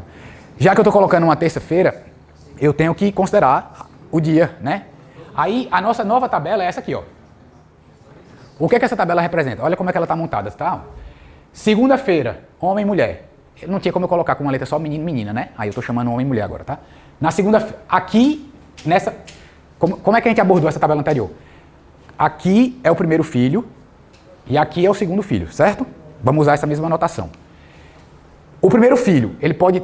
A primeira criança, né? Para distinguir aí sobre filho e filha. A primeira criança vai estar representada aqui, certo? Como é que pode ter nascido a primeira criança?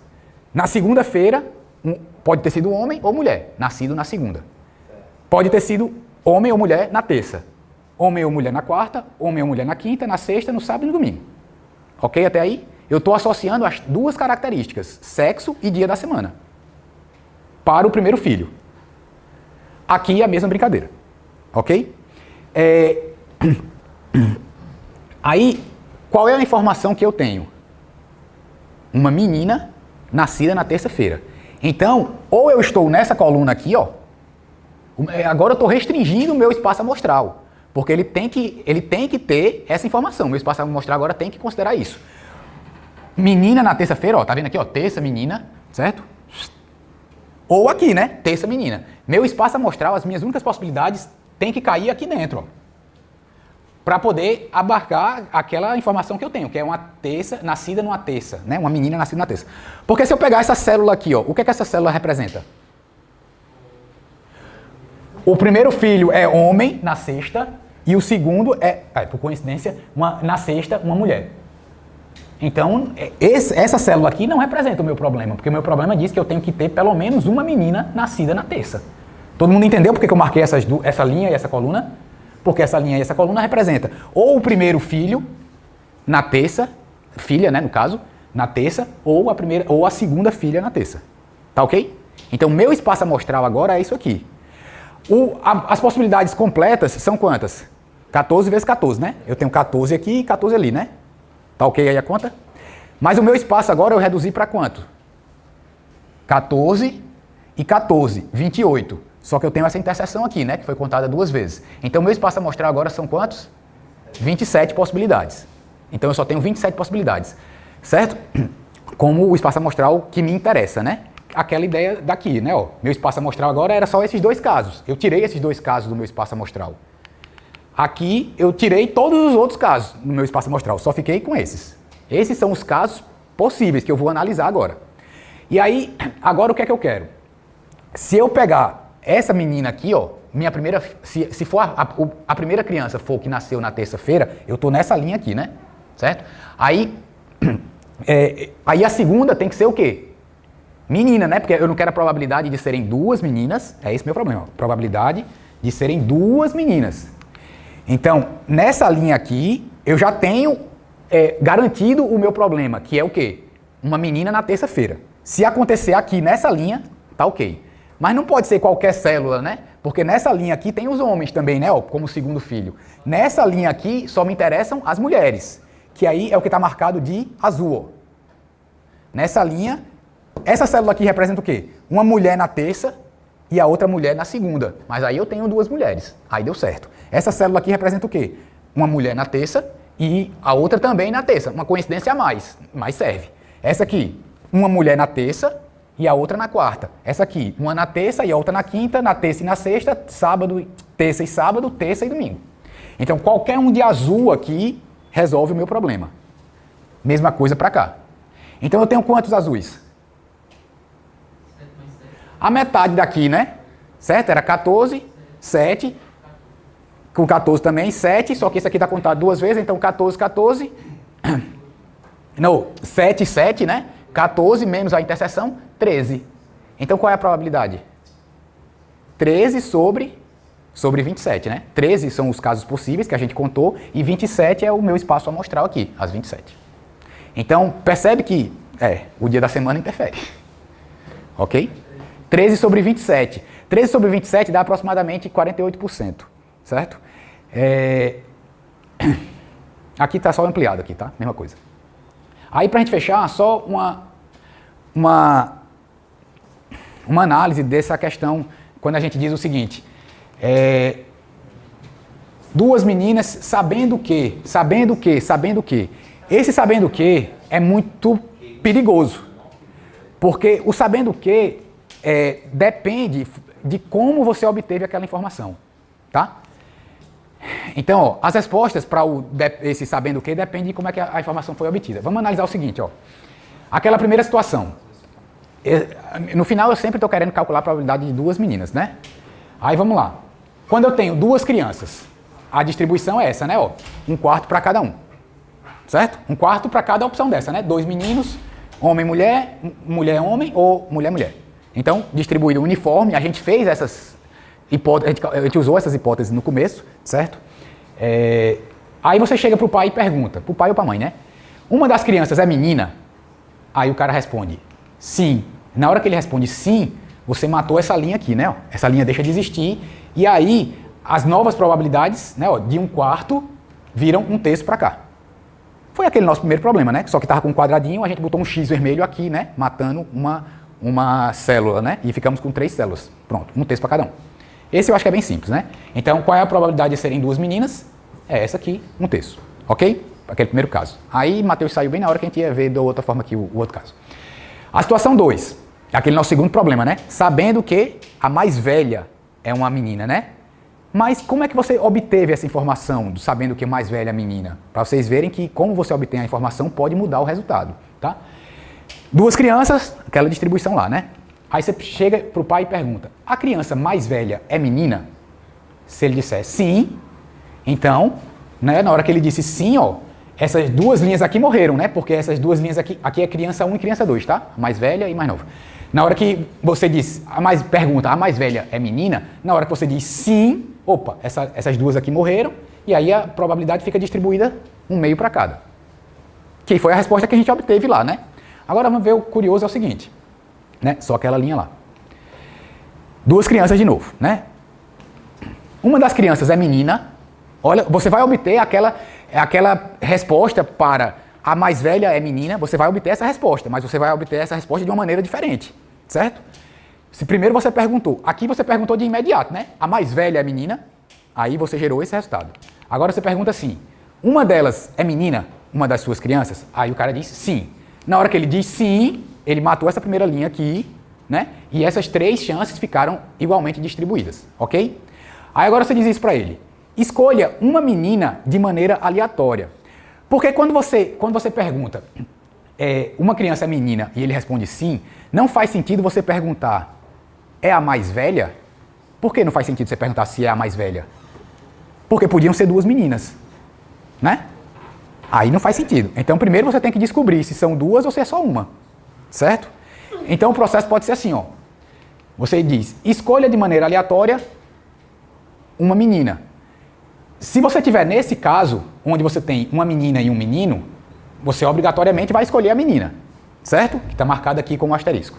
Se você tivesse nesse caso, você também obrigatoriamente ia escolher a menina. Agora, se você tivesse no caso que era menina, aí a gente quebra esse caso em 2. Porque você poderia ter escolhido ou esta menina, certo? Ó, o que eu estou marcando aqui com um asterisco. Mas só que na hora que eu tenho isso, ó, é aquele caso lá das portas também. Esses 2 casos aqui representam 1/3. Na hora que eu quebro esse caso aqui em 2, né? Porque aí eu tô, ó, esse caso aqui está se transformando mais nessa linha aqui, né? Ó. Esse caso eu estou transformando em 2. Por quê? Porque eu estou considerando escolher esta menina ou considerando escolher esta. Então, se esse caso aqui virou 2, a probabilidade era 1/3, a probabilidade de cada um deles é quanto agora? 1/2, né? É a metade. Você quebrou esse caso em 2 com a probabilidade igual, né? Para cá ou para cá. Então, o que era 1/3 virou 1/6, tá? Esses 2 casos viraram 1/6 cada um. E esses 2 continuam 1/3, porque eles não foram mexidos. Certo? Aí agora, ó, escolha uma menina de maneira aleatória. Nesse caso você escolheu aqui, porque só tem essa. Nesse caso só tinha essa, você escolheu ela. Nesse caso que tinha duas, você escolheu a mais nova. E nesse caso você escolheu a mais velha. É isso que está representando aí, certo? Aí agora você pergunta, essa criança que você escolheu é a mais velha?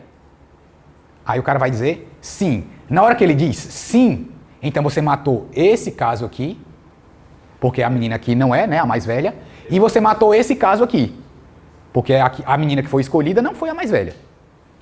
Então, ó, você matou esses dois casos. Sobraram esses dois casos aqui. Mas agora você já sabe que ele tem a menina mais velha, né, ó? Mas perceba que a forma de você obter essa resposta foi diferente. E agora você pergunta, qual é a probabilidade de serem as duas meninas? É só essa probabilidade aqui, ó. E essa probabilidade é quanto? Ó, eita, eu escrevi errado aqui, não foi? Aqui era... Não. 1C. Essa aqui é 1/3 e essa aqui é 1/6. Significa que essa aqui é o dobro dessa, né? Aí aqui eu só fiz mudar o número. 2/3 e 1/3. Né? Essa aqui é o dobro dessa. Certo? Ficou claro aí? Então, ó, se a pergunta for feita dessa forma, qual é a probabilidade de serem duas meninas? 1/3. Se for daquela maneira direta, você tem a filha mais velha é a menina, aí qual era a probabilidade? 50%, né? Que a gente viu aqui no outro caso. Então, a forma como você obtém uma informação em probabilidade mexe em toda a brincadeira. Por isso que isso é um paradoxo também. A probabilidade é a coisa que tem mais paradoxo no mundo. É muito estranho, são coisas muito estranhas. Certo? Pronto, a última situação era só a gente analisar aquela do dia da semana, né? Se você perguntar desse jeito também, ó, uma das crianças é menina, é a mesma sequência lá, né? Você vai fazer as mesmas perguntas. Uma das crianças é menina? Sim. Aí você já eliminou essa primeira linha aqui de cima, né? Aí depois você pergunta, escolha de maneira aleatória e tal.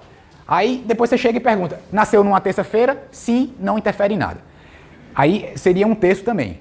E se você chega e dá já aquela informação, uma das crianças é menina e nasceu na terça, aí a probabilidade é aquela que a gente calculou com aquela tabela bem grande, né? 13/27. Ok? Então agora para terminar, valendo um prêmio aí que Yara deu prêmio. Peraí, agora vai acabar, vou só fazer esse prêmio aqui. É, porque acabou a bateria, bicho. Infelizmente, eu nunca consegui fazer uma gravação direita com esse celular. Ou acabava a bateria daí, ou a daqui, ou a memória. Acabou alguma coisa. É, não deu. Mas não, mas o principal é ali, que é profissional. Aqui o meu é amador, certo? Vamos lá. Ver quem acerta primeiro, tá? Ganha um livro. Eu ia fazer o sorteio, mas vai ganhar um livro. Agora eu vou pedir desculpa. Hoje, a entrega do livro, né, que a gente sempre faz uma entrega de um livro, vai ser simbólica, porque eu saí de casa meio apressado e eu esqueci. Mas aí pode me cobrar, o vencedor vai ganhar o livro, tá? Só não vai ser agora. Eu vou fazer um momento só simbólico. Então vamos lá, para quem responder esse problema aqui. Em um concurso com questões de múltipla escolha, há 4 opções de resposta para cada pergunta, certo? Responda a questão a seguir. Se você escolhesse ao acaso a resposta dessa questão, qual era a probabilidade de acerto? Tem 4 alternativas. Qual é a probabilidade de você acertar ao acaso? Chutando. 1/4. Quanto é 1/4 em percentagem? 25%. Todo mundo concorda que é 25%? Sim. Tá. Agora eu quero ver vocês concordarem com isso aí. Agora eu coloquei as alternativas, né? A pergunta é a mesma, né? Só que antes eu não tinha mostrado as alternativas. Agora estão as alternativas aí. E aí? Todo mundo disse que era 25%, concorda? Tá. Então, se for 25%, quais são as respostas? Item A e item D, concorda? Concorda? Então, essa questão teria quantas alternativas corretas? 2. Se você tem 2 em 4, para você chutar, qual é a chance de você ganhar? 50%. Então, sua resposta teria que ser qual letra? O item B. Se sua resposta for o item B, você só tinha quantas respostas corretas? Só uma. E aí, se você só tinha uma resposta correta, qual é a chance de você acertar em 4 quando só tem uma correta? 25%. Aí, se for 25%, você tem que marcar A e D, e aí você tem 2 corretas, e aí com 2 corretas, sua chance de acerto é 50%. E aí, você caiu num paradoxo de novo, né? Não. Todo mundo entendeu aí a brincadeira? Marcar B. Marcar B e D. Ou então faz como o Gustavo, logo, marcar A, B e D e pronto, né? Ou então... Aí é o que eu ia dizer. Ou então você diz, a questão está errada, não tem alternativa certa, né? Aí qual é a chance de você acertar? 100%, né? Se a questão está errada, é 100% de chance para você, né? Aí 100% de chance é item C. Aí se for item C, só tem uma certa, e aí a chance é 25%, e aí continua a brincadeira, certo? Então essa questão eu acho bem curiosa. Quando eu fiz o concurso aqui para o IF, a primeira vez, o tema da prova didática era a probabilidade, né? Eu coloquei essa pergunta, a banca achou o máximo. Pronto. E aí, para terminar, frase de Rousseau: prefiro ser um homem de paradoxos do que um homem de preconceitos. Acho forte essa, certo? Bem, o sorteio ia ser esse, né? Aliás, mas ninguém ganhou, depois a gente vê como é que a gente faz o sorteio. Dúvidas? A essa altura do campeonato, né? Ninguém tem mais dúvida, não. Assistam o canal do Guga, certo? Canal sobre leitura, tá? Ele tem alguns livros lá que ele faz a leitura, bem bacana. youtube.com/lendo com o Gustavo, tá? E assim eu me despeço de vocês. Item missa est significa vão, vocês têm uma missão, em latim. E de proclamar a beleza da matemática para toda a criatura. Todo aquele que com ela se encantar verá o mundo com novos olhos. Lucas 13:12. 13:12 é porque é o dia do meu aniversário, né? Como eu falei. Paráfrase de Marcos 16, 15 e 20. Então, namastê. Muito obrigado. Demorei demais. Peço desculpas. Terminamos.